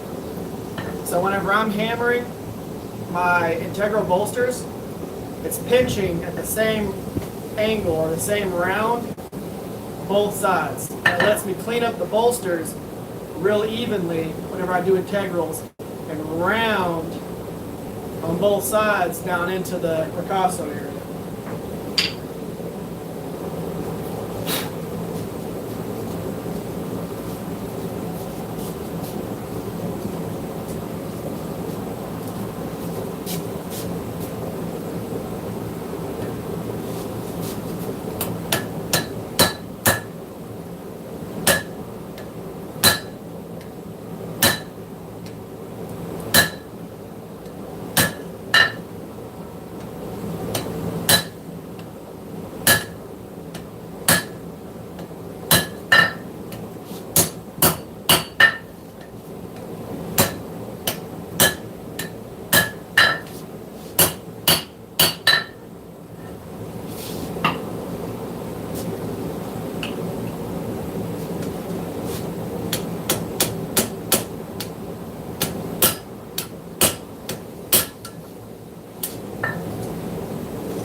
Planishing.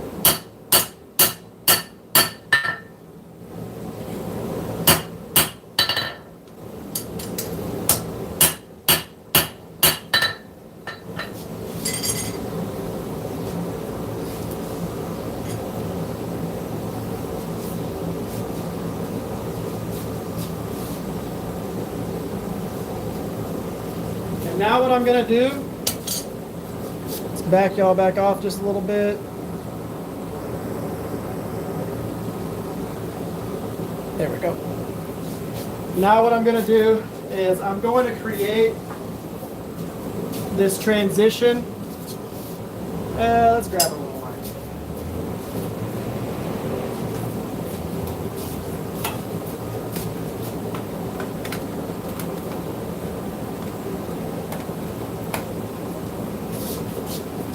Okay. So I'm going to create this transition. So we've already forged this little area here for the most part. I'm going to create this little transition up into here, and then we'll go ahead and start shaping our tang there.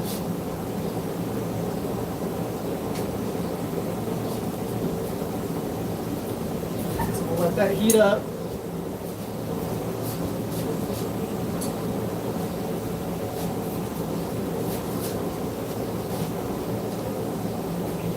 Okay, so because it's been rolling through really fast, we'll catch you up really quick.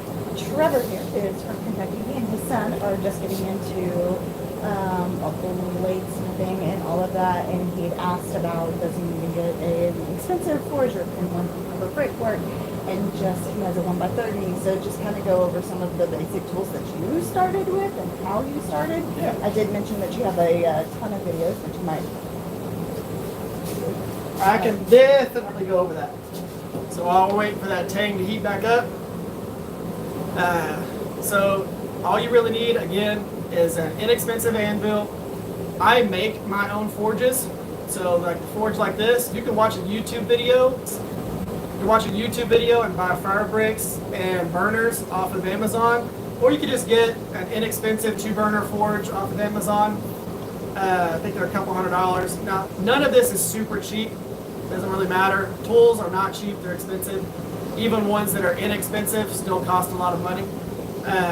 But get yourself just a cheap anvil, like one of those Doyle anvils from Harbor Freight. Go with the Doyle one, the red one. Don't go with their other anvil. I've got one of those down here somewhere. And get yourself a simple anvil. For making knives, you don't need a massive anvil. This is a 170-pound anvil. You don't need one this big. You only need a 130-pound anvil. All you need is, for making knives, is something in the range of like 30 to 60 pounds.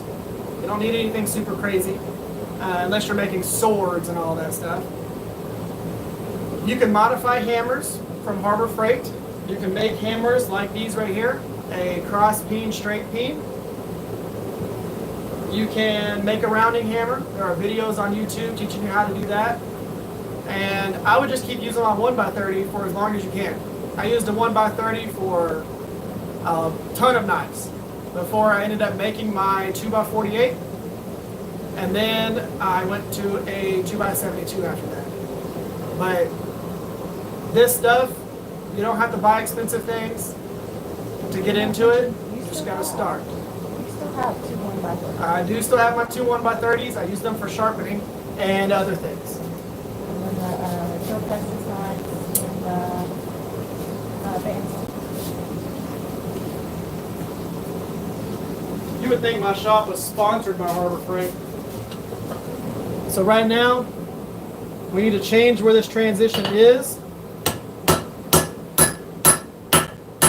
We're just gonna start hammering down into that transition and pull it forward.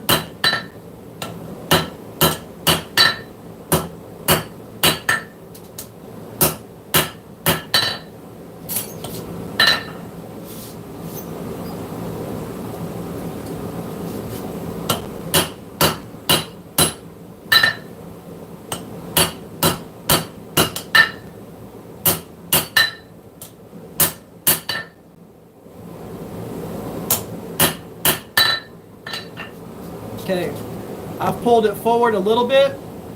On this next heat, I'm going to switch to my Fire Creek Forge rounding hammer. And I'm going to come in and hammer here, and it's going to move that little bump that's right on top here. It's going to move it even more forward.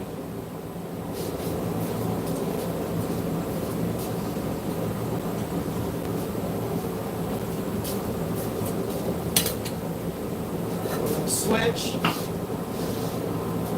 to this hammer. We're going to use the round side. It's a really big round. This is about the same radius as a softball.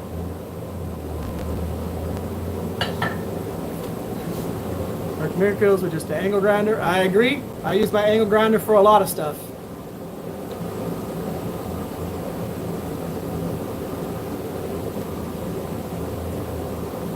Yeah, it has way more forging stuff than Lowe's. Lowe's has like nothing.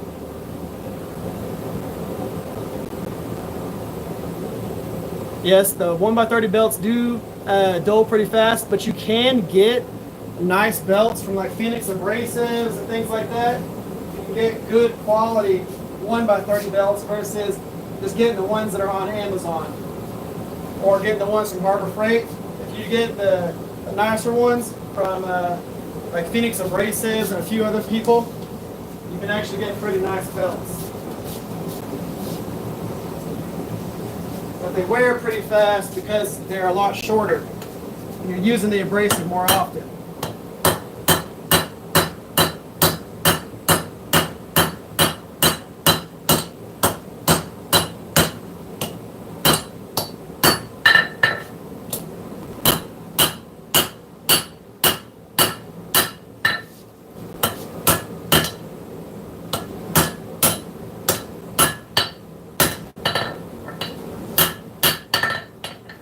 Okay, so I have now pulled this notch quite a bit further forward.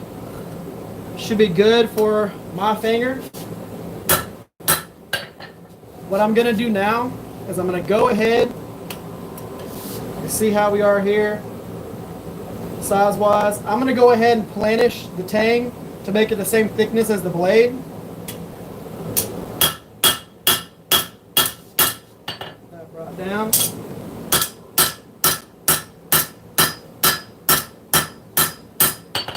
Okay, now our blade is planished again. So I'm going to go ahead and planish the tang down so that it's the right thickness. And then we're going to go ahead and figure out where our handle needs to stop. We'll take off the rest of that.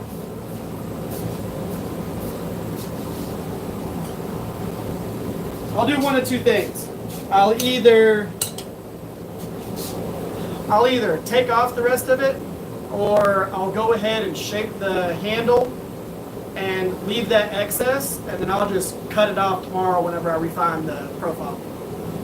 I'm not a big fan of hot cutting things, doing like the little chisel cuts.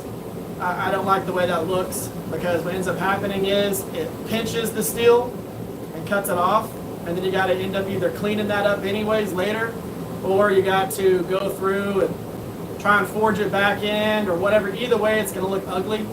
So me personally, I'd rather just cut it off tomorrow with the quarter bandsaw. So we're going to play it by ear. But you'll see what I do as we move forward in this.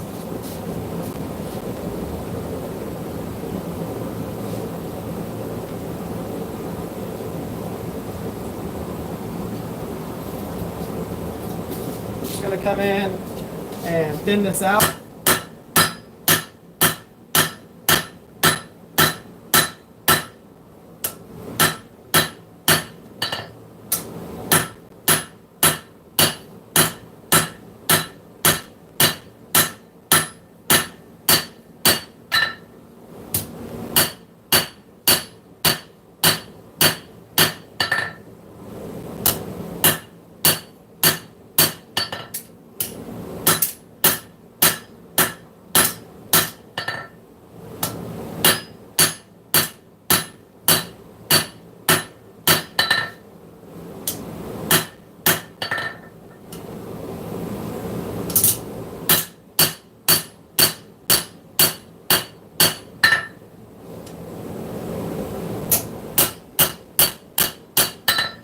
Now we have a pretty uniform thickness. Now we can go ahead and profile the handle how we want it profiled. So let's go ahead, create our back notch that we're going to have.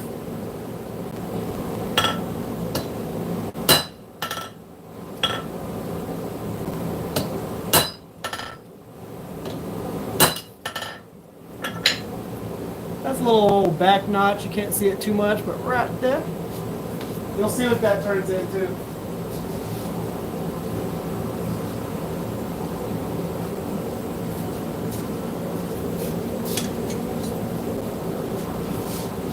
So basically what we're going to end up creating there is the area that I call the pinky choil. Grab this off here real quick. We're going to create this little back section right here. And you see how this right here, it looks like it kind of hooks back. Like it comes in and comes back at an angle. This little section here. Whenever I put that arch, the overall arch into the spine here, it's going to create that tighter angle. And then whenever I clean it up on the 2x72 later, it'll make it even better looking.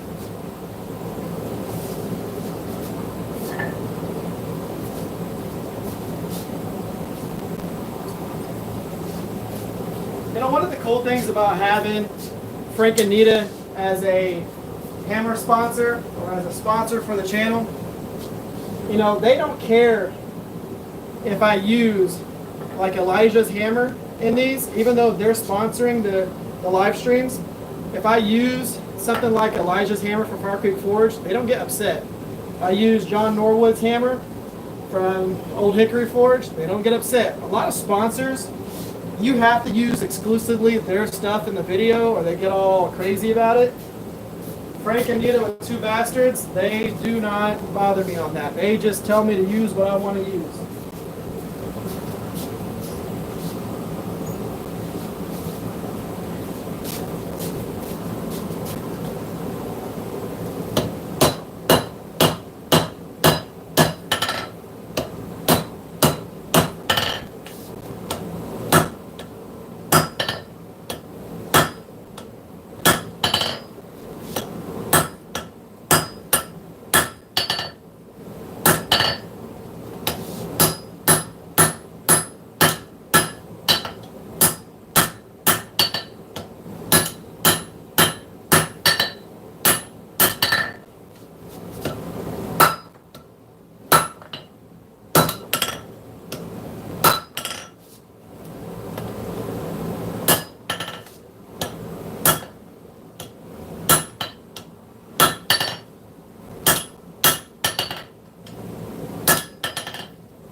That's where we're at right now.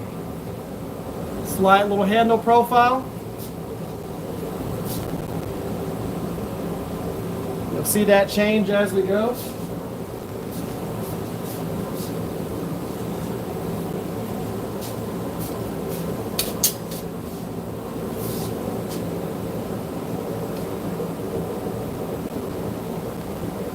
Sense for what I've accomplished.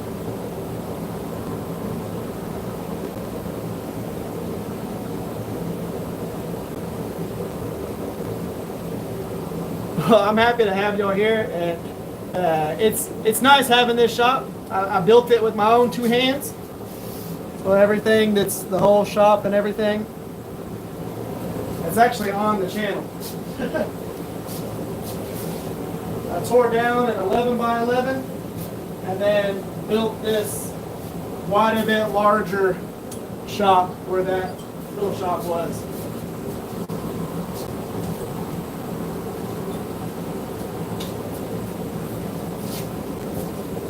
So we're going to keep forging into that little kind of pinky choil area, and then we're going to end up again planishing the tang out, flattening it again, go from there.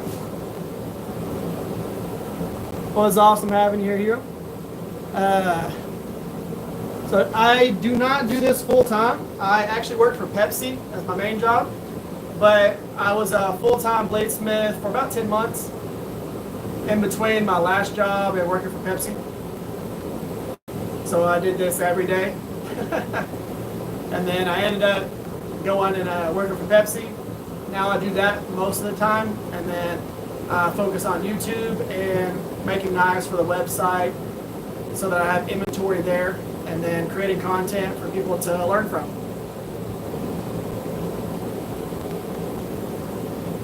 This one right here is 1080. Pretty easy still to work with. I like it a lot. It etches really dark whenever you etch it. And I'm going to be etching and stone washing this one.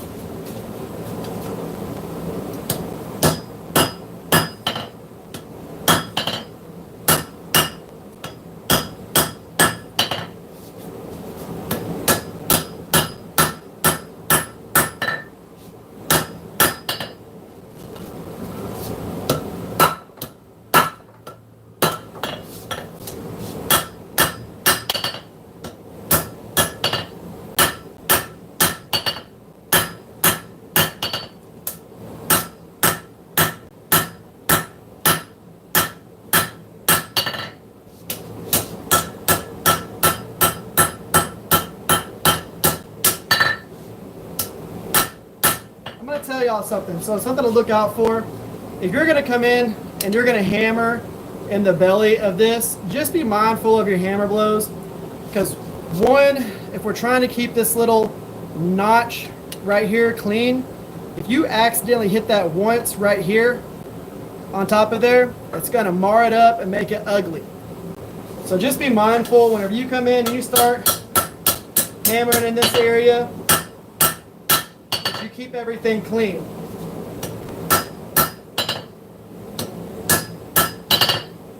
And you'll see right now, I'm not trying to put a big curve on the belly of this. What's going to happen is whenever I put that arch to the spine, it's going to naturally put a curve inside this area here. So right now it's just flat and straight. Whenever I put that arch into it, it's going to put a curve in this area here.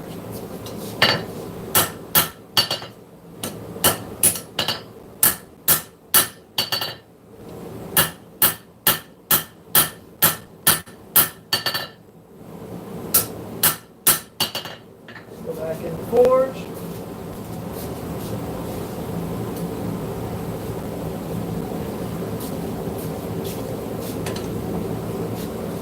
So like right now, if I went through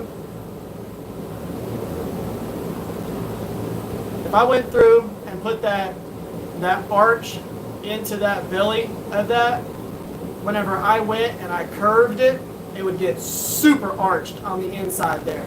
And I just want a nice, subtle curve inside there. Nothing too crazy. Welcome back, Hero. I did not make these tongs. These are by Iron Dungeon Forge, I'm pretty sure. Yes. Iron Dungeon Forge. They make all of my box jaw tongs. I've got several sizes of them. These are bladesmithing tongs. They're actually meant to hold bar stock. That's why they have the little tabs that come off the sides there. They make forging knives way easier.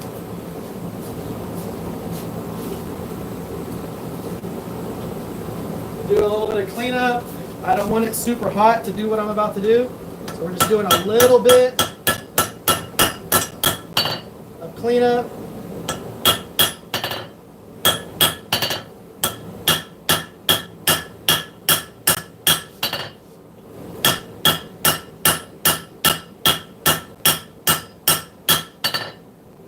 Planishing.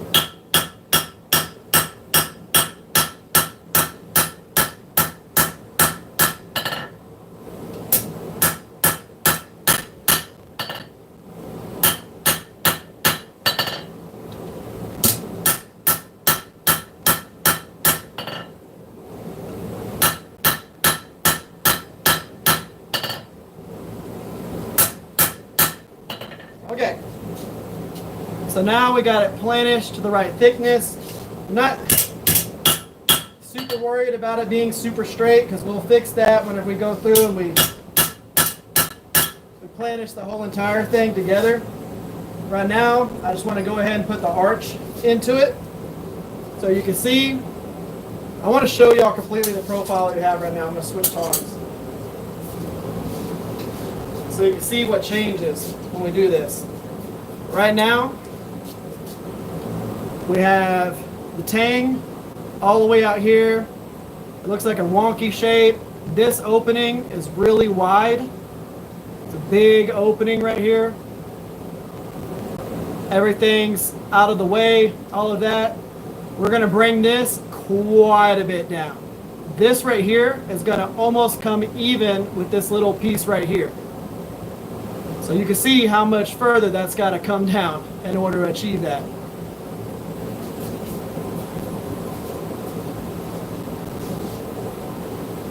We're gonna go back in the forge.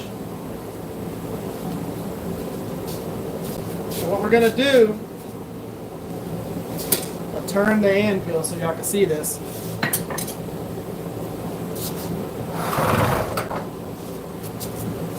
We're gonna use this step right here. So I'm gonna put the blade like this, the tip going towards the horn, the butt of the handle going towards the back of the anvil. We're gonna hold it with the tongs here, and we're gonna hit in this section. We're gonna move it back and forth, hit in this section, and what it's gonna do is it's gonna create that arch that we want.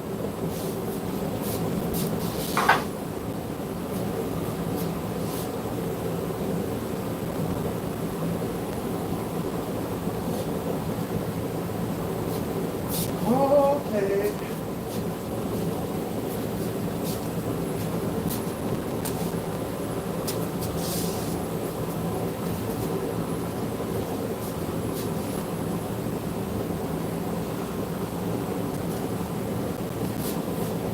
This is another part where we don't want it to be super hot. We just want enough heat in it to be able to create that arch.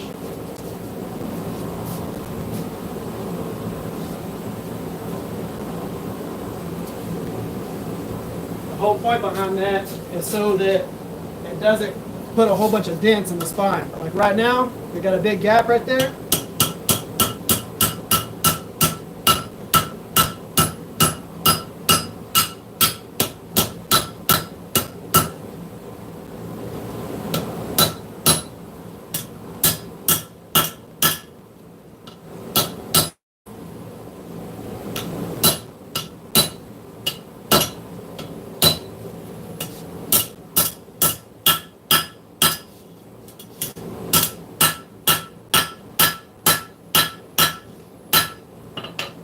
So now we have an arch here. Still have a little bit of a dip here. So on the next heat, what I'm going to do is I'm going to come in and I'm going to hit into the finger choil area. So into this area that's right there. All the way there, right there.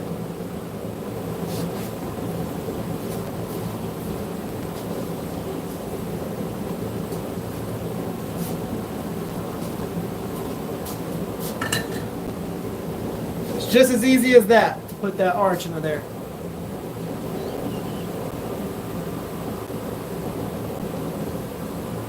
I use peanut oil and Parks 50 and AAA. I have all of it.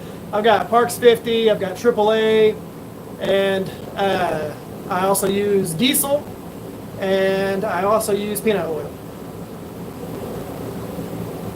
So the big jug right here, or the big like 50 cal ammo can, that one's got diesel in it.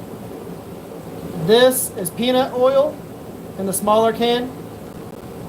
Yeah, pinto sauce. Yeah, I've got diesel in that one, and then I've got another one that's like this that has Parks 50 in it. Diesel and Parks 50 quench about the same. And then I also have another ammo can like this one right here that has AAA in it. really just depends on what I'm pushing at that time. Peanut oil and AAA are pretty similar.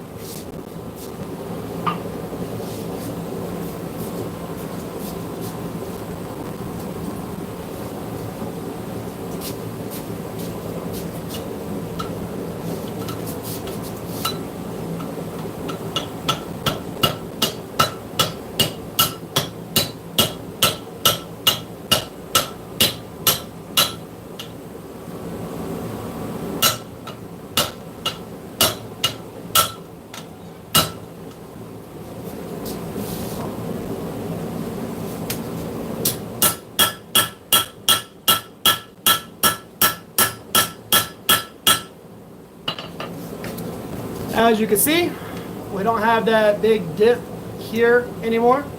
And you can see how tight that finger choil is now. It's not a big open angle anymore. And you can see we got some arch to the inside of the belly of that tang.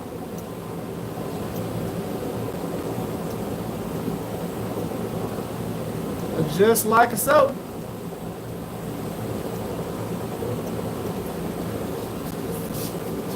Now, turn this over. Do a little bit of cleanup.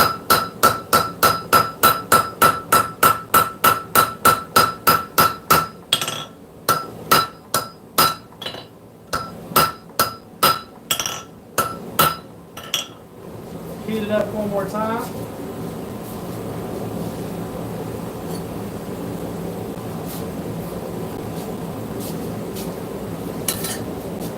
Then we'll go through and we'll planish.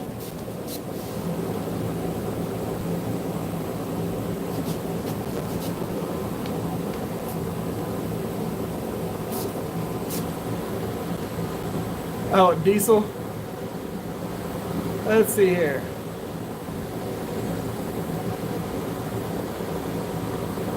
Yes, I do heat my oil first to about 120 degrees.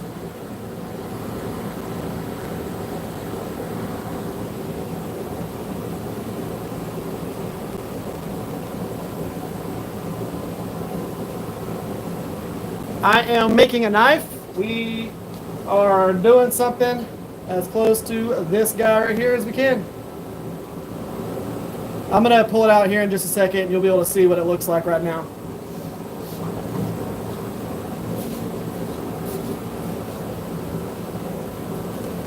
I've got to do a little bit of cleanup on the tang of the handle.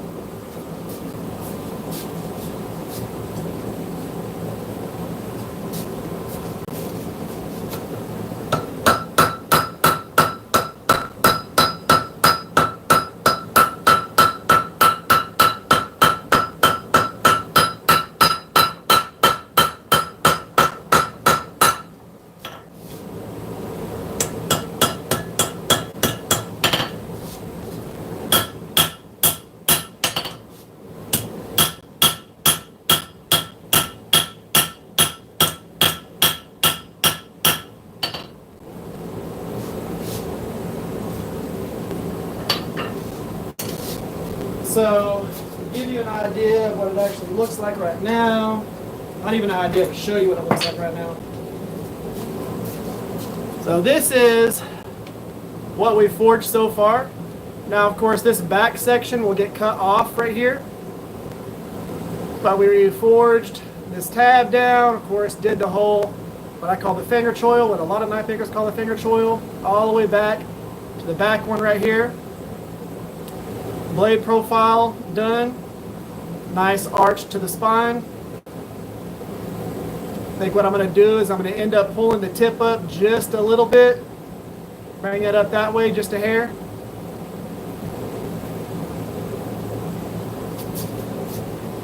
But we're pretty good right now on the thickness.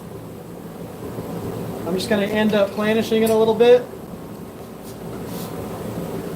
And we'll be good there. But first, let's go ahead and clean up that tip area. Get it to the profile I want it really. And then, should be pretty good there.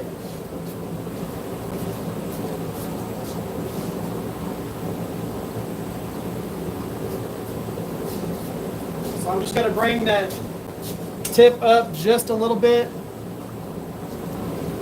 Like it does drop down quite a bit, but I want it to have just a little bit more of a belly to it. Of course, once I finish it up on the 2x72, which I only need to remove just a little bit of material, it'll look like this profile. But you want to get it as close to that as possible.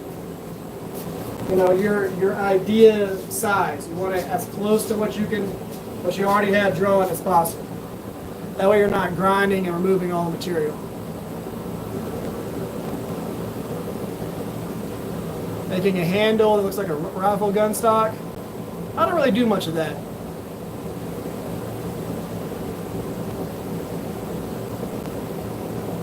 Yep, so any of the lives that I do will be turned into videos as soon as the lives are done.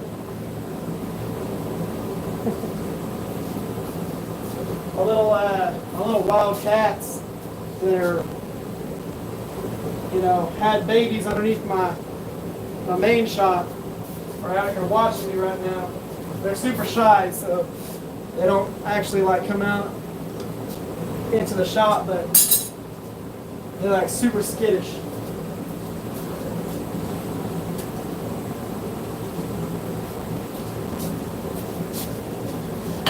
Okay, take that tip.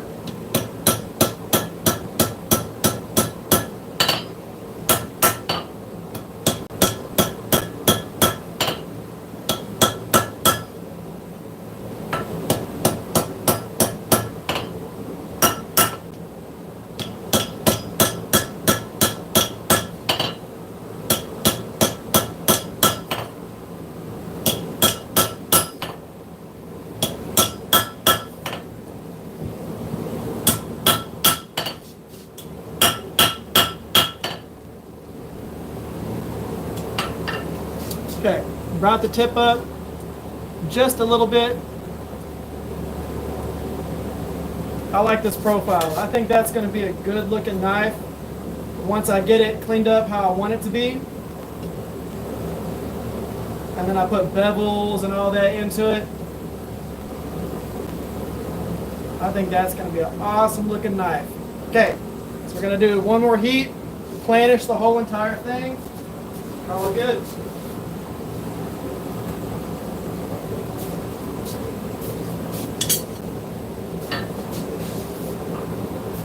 I'm actually going to switch anvils for the planishing of this. And the nice thing is, because I left that little tab on the back side of it, like that little extension on the back side of the handle, whenever I go to planish, I can hold on to that and planish the entire blade. Move this back.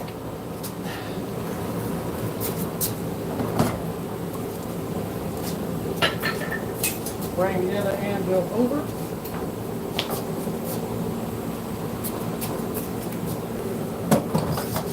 So I like planishing, like final planishing on this anvil, because the face is super flat and it's really broad. So if you just go to hightemptools.com, it's high temp as in temperature, tools.com. It's like some of the least expensive fire brick, and they always come in great condition. I have like 2 forges worth of fire brick. Behind this propane bottle, there's another forge worth of fire brick right there. And I make these forges for myself. I just buy the burners off of Amazon, build the forge myself.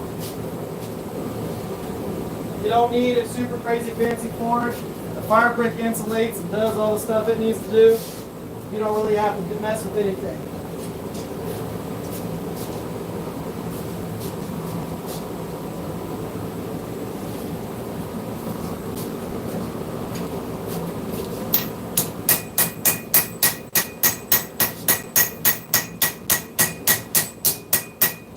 Little bitty hammer to just clean everything up.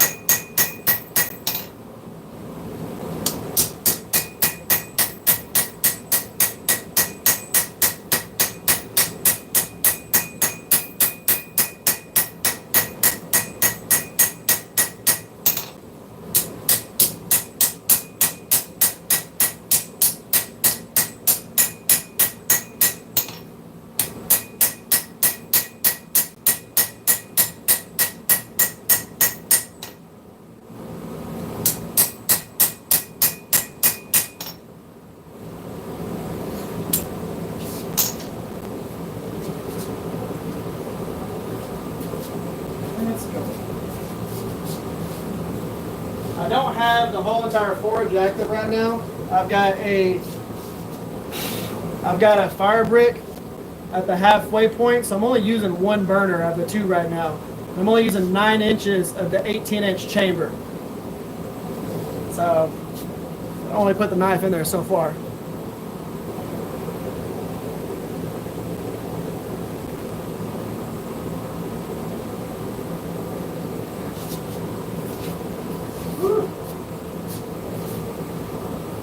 Wait to go inside and take a cold shower. It is still super spicy out here.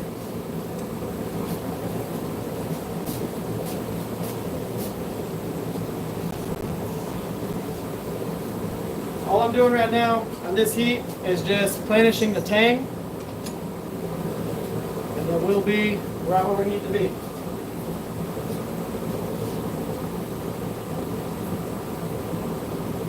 Grab my last little drink.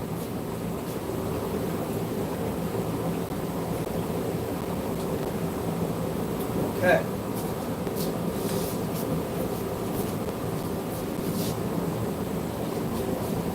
Again, during the planishing phase, you don't want it to be super hot.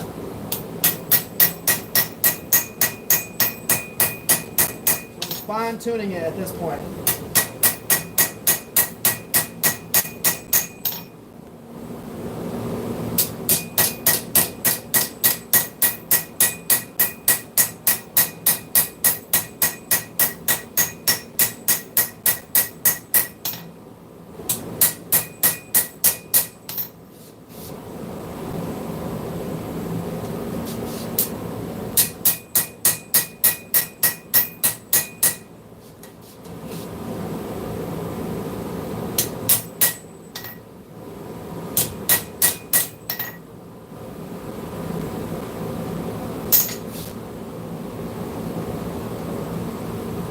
Alright, so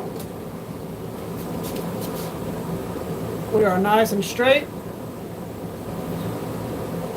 all the way down it, even thickness all the way down, nice and straight. Hey, there we go. So it lines up as you bring that up. And that is our profile. Now, of course, this section right here is getting cut off. Boop. That's basically our profile right there that you can see from here forward.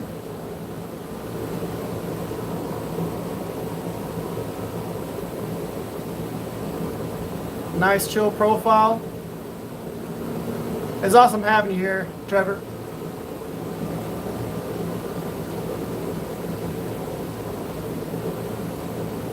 You better believe the tab's crooked. I keep the tab crooked for you. It's got a slight twist to it or whatever.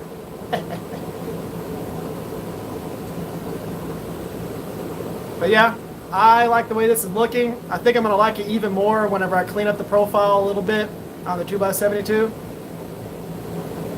And I get to fine tune it and get everything exactly how I want it to be. Now, I typically will only take about a 1/16 of an inch, at max an 1/8 of an inch, not including this section back here. I typically take off about a 1/16 to at max an 1/8 of an inch from where it's actually profiled. You know, the spine is nice and smooth, so I don't really have to remove a bunch of material because I have a really dented up spine. That spine is nice and smooth there. The cutting edge is smooth. The belly of the tang is smooth. So I don't really have to move much of that. Just nice and clean looking profile.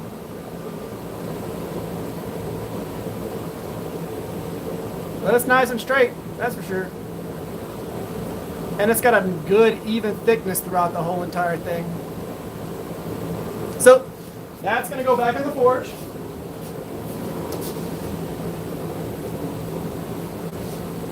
Put it in there, let it come to temp. Just like I tell everybody, you might be new here, I don't know.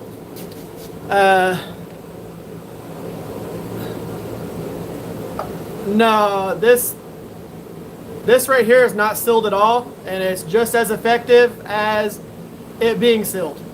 So most forges that you see, even the Apollo forge, the fire brick is just kind of stacked in that box. Well, hello for the few people that actually stayed on. The phone was like, "It's way too hot, sir." Yep.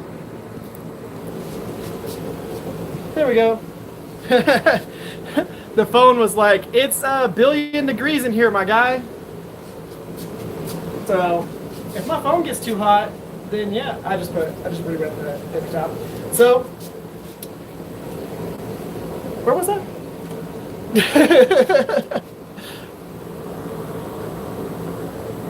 Let's see here. Anyways, I was talking about the forge. Yes, I can actually touch the outside of the forge right now, and it wouldn't burn me. There's no flames coming out of the seams right here. And the first few forges that I built, I actually put fireplace mortar caulk in between all of these joints, and all it ended up doing was just breaking away from the fire bricks. It didn't really do anything. And you want to be able to replace pieces. So the reason why I have my forge like this is because at any point I could take the top piece off and I can replace all the bottom bricks if one of them cracks or they mess up, or even these side bricks. I can replace them with any of the bricks that I have down below. So if I end up screwing one of those up, you can just swap out the bricks that you need. Let's go ahead and turn this off. So we brought that up to temp. We're going to let it come up to about 1600 degrees and then cool inside there so that it anneals. But yeah, you can take the bricks apart. And how often does it crack? Not hardly ever. I've had this forge exactly in this configuration for about 1.5 years. Like, I haven't changed any of the bricks or anything. 1.5 years is what I'm at on that. Now, if I do Damascus, the flux that you put on Damascus ends up eating up the brick. I actually build a 1 burner that I have down here. I've got a 1 burner and everything. It would crack because things overheat. You accidentally drop something on it. You know, it can develop cracks as you use it. That's the only reason why it would crack. If you're using a thin material, like right now where I have it on, it can dissipate heat pretty quick. But let's say the material that's on the bottom, you have a thin sheet of metal and it warps, it will actually start warping and the fire bricks will start cracking around that warp as they heat up and cool down. So that's something to think about. I have a nice thick piece of steel plus little edge pieces, little angle irons that go down the edge of it that keep it perfectly straight. And yeah, we're live. And then I have it all open on the bottom here so that it can dissipate heat as much as possible. So it's not sitting on like a desk or something like that.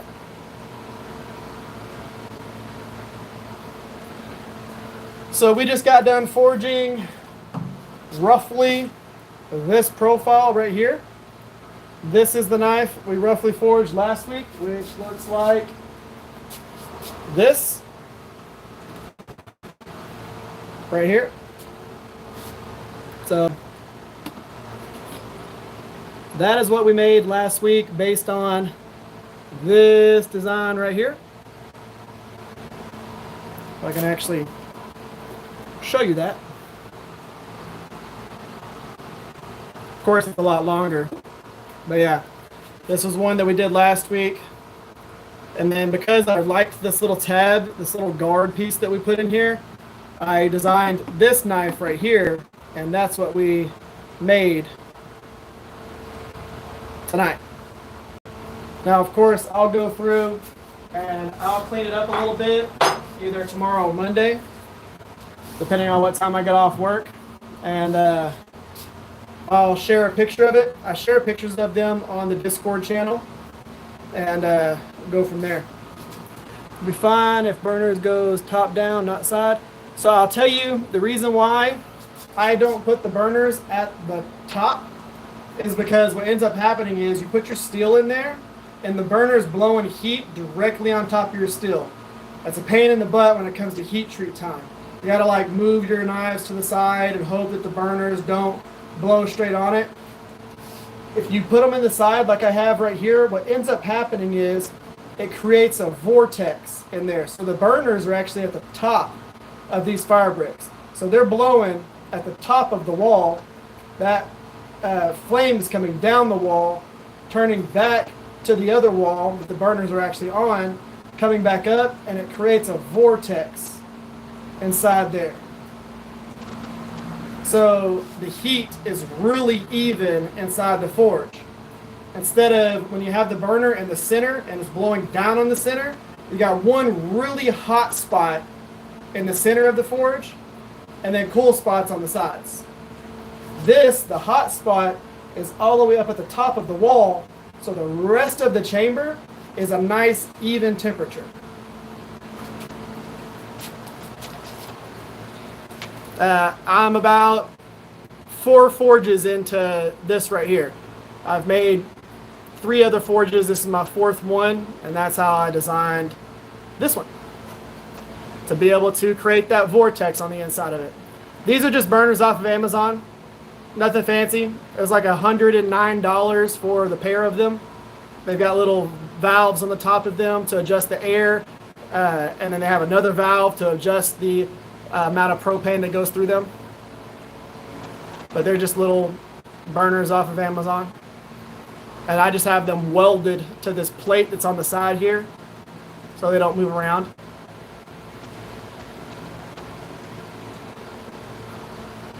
Yeah, I had to put baffles on the inside. So I'll show you what I'm talking about when I say baffle.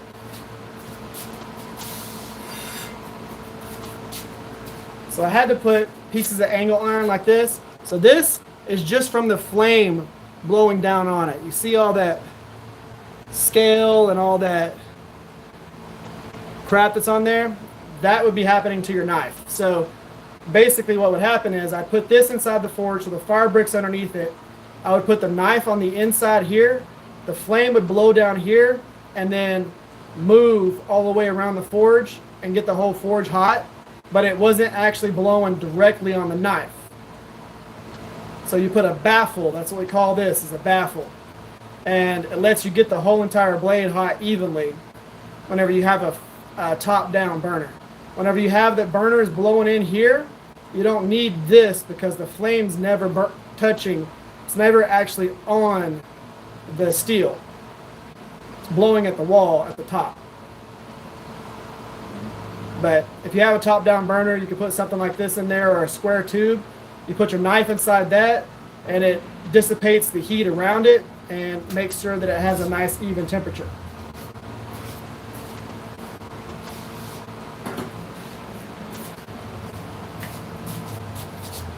What do you set the knife on? The knife just is on the fire brick, so it's just on the floor of the forge.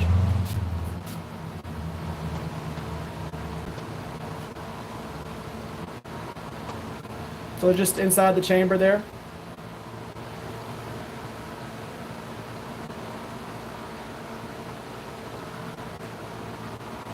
Yeah, they'll be ridiculous if you run them on super high. I'm running this at about between 9 and 12 psi. Well, I'd say between 10 and 12. Sometimes it's a little bit below 10. But yeah, that's what I'm running this on right now. I'm not running it on that much pressure. I'm setting it on the soft fire brick. It's literally sitting on the floor of just the forge. The whole entire base of this is soft fire brick. So it's going, let me show you.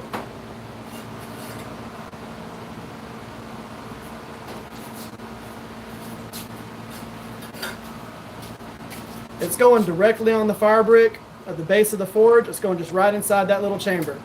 So there would be a wall here, top, wall here. Burner would be blowing straight down. and the blade would just be on the inside there on the soft fire brick.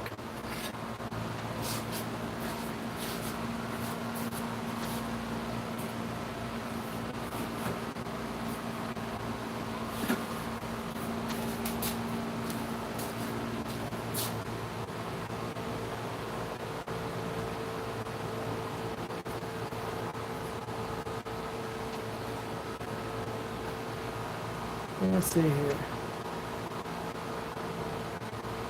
Yep, what Miss Rivers said there. But I will tell you this, I am super hot. We've been doing this for 2 hours and 40 minutes. Whew. And it did just become a Q&A session, but I think that I'm going to go inside and cool down because it is super hot out here. Even though it did kind of cool down a little bit finally. I think it's only like 105 outside right now. Hopefully y'all learned some stuff out of this video. Let's see here. How do you know when to change hammers? I'll tell you this, Kevin. You're going to know when to change hammers after you've been using your hammers for a little while. And you know what hammer does what. That's the reason why I tell people to get yourself a rounding hammer. Get yourself a cross peen, straight peen hammer. What I mean by that is, of course, I'll show you two hammers. This is a pretty stereotypical rounding hammer. It's got a little round side on one side, flat on the other. This is a cross peen. This is a straight peen, meaning it runs in line with the handle. This is perpendicular to the handle. You get two hammers like this, you can do almost everything. See you later, Duck. You can do almost everything. Rounding hammer, cross peen, straight peen. These are both by my hammer sponsor, Two Bastards, Texas Smithy and Supply, Frank and Nita. They're the ones that sponsor the live streams. But you can get two hammers like this. I use this straight peen to do finger choils and my integral bolsters. But typically, you use this type of hammer to stretch the material lengthwise. You flip it over. You use this cross peen to stretch the material height-wise. You use the round side to stretch the material in all 360 degrees. You use the flat side to flatten and smooth everything out. So depending on what you want to do, if you want to stretch the material widthwise, you use a cross peen. If you want to stretch it lengthwise, you use a straight peen. If you want to stretch it everywhere, use a rounding. You want to flatten it, use the flat side of a rounding hammer. So if you're going to need to do any of those things, that's going to help you decide which hammer to actually use in that moment.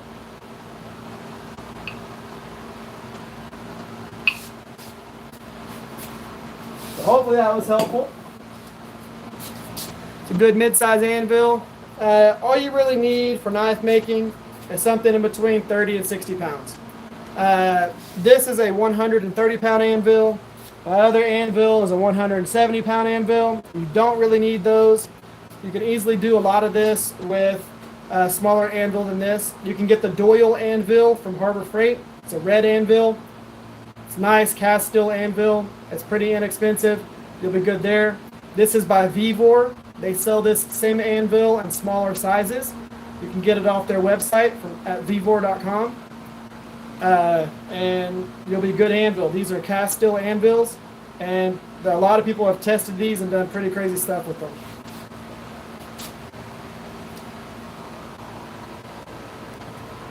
So awesome, $99 for an anvil at Harbor Freight. Get that Doyle anvil, and you'll be able to be good there. But yeah, I am gonna go inside and cool down. Thank y'all for participating in the chat. Thank y'all for having great conversation in there. We got our knife forged. I'll see y'all this week for the shop talk, day of the week. If it comes out on Tuesday, great. If it doesn't, it is what it is. I'll be here this week, and then next week, Saturday, 6:30 p.m. Central Time, be there. Y'all have an amazing night, amazing weekend, and I will catch y'all in the next video. See y'all.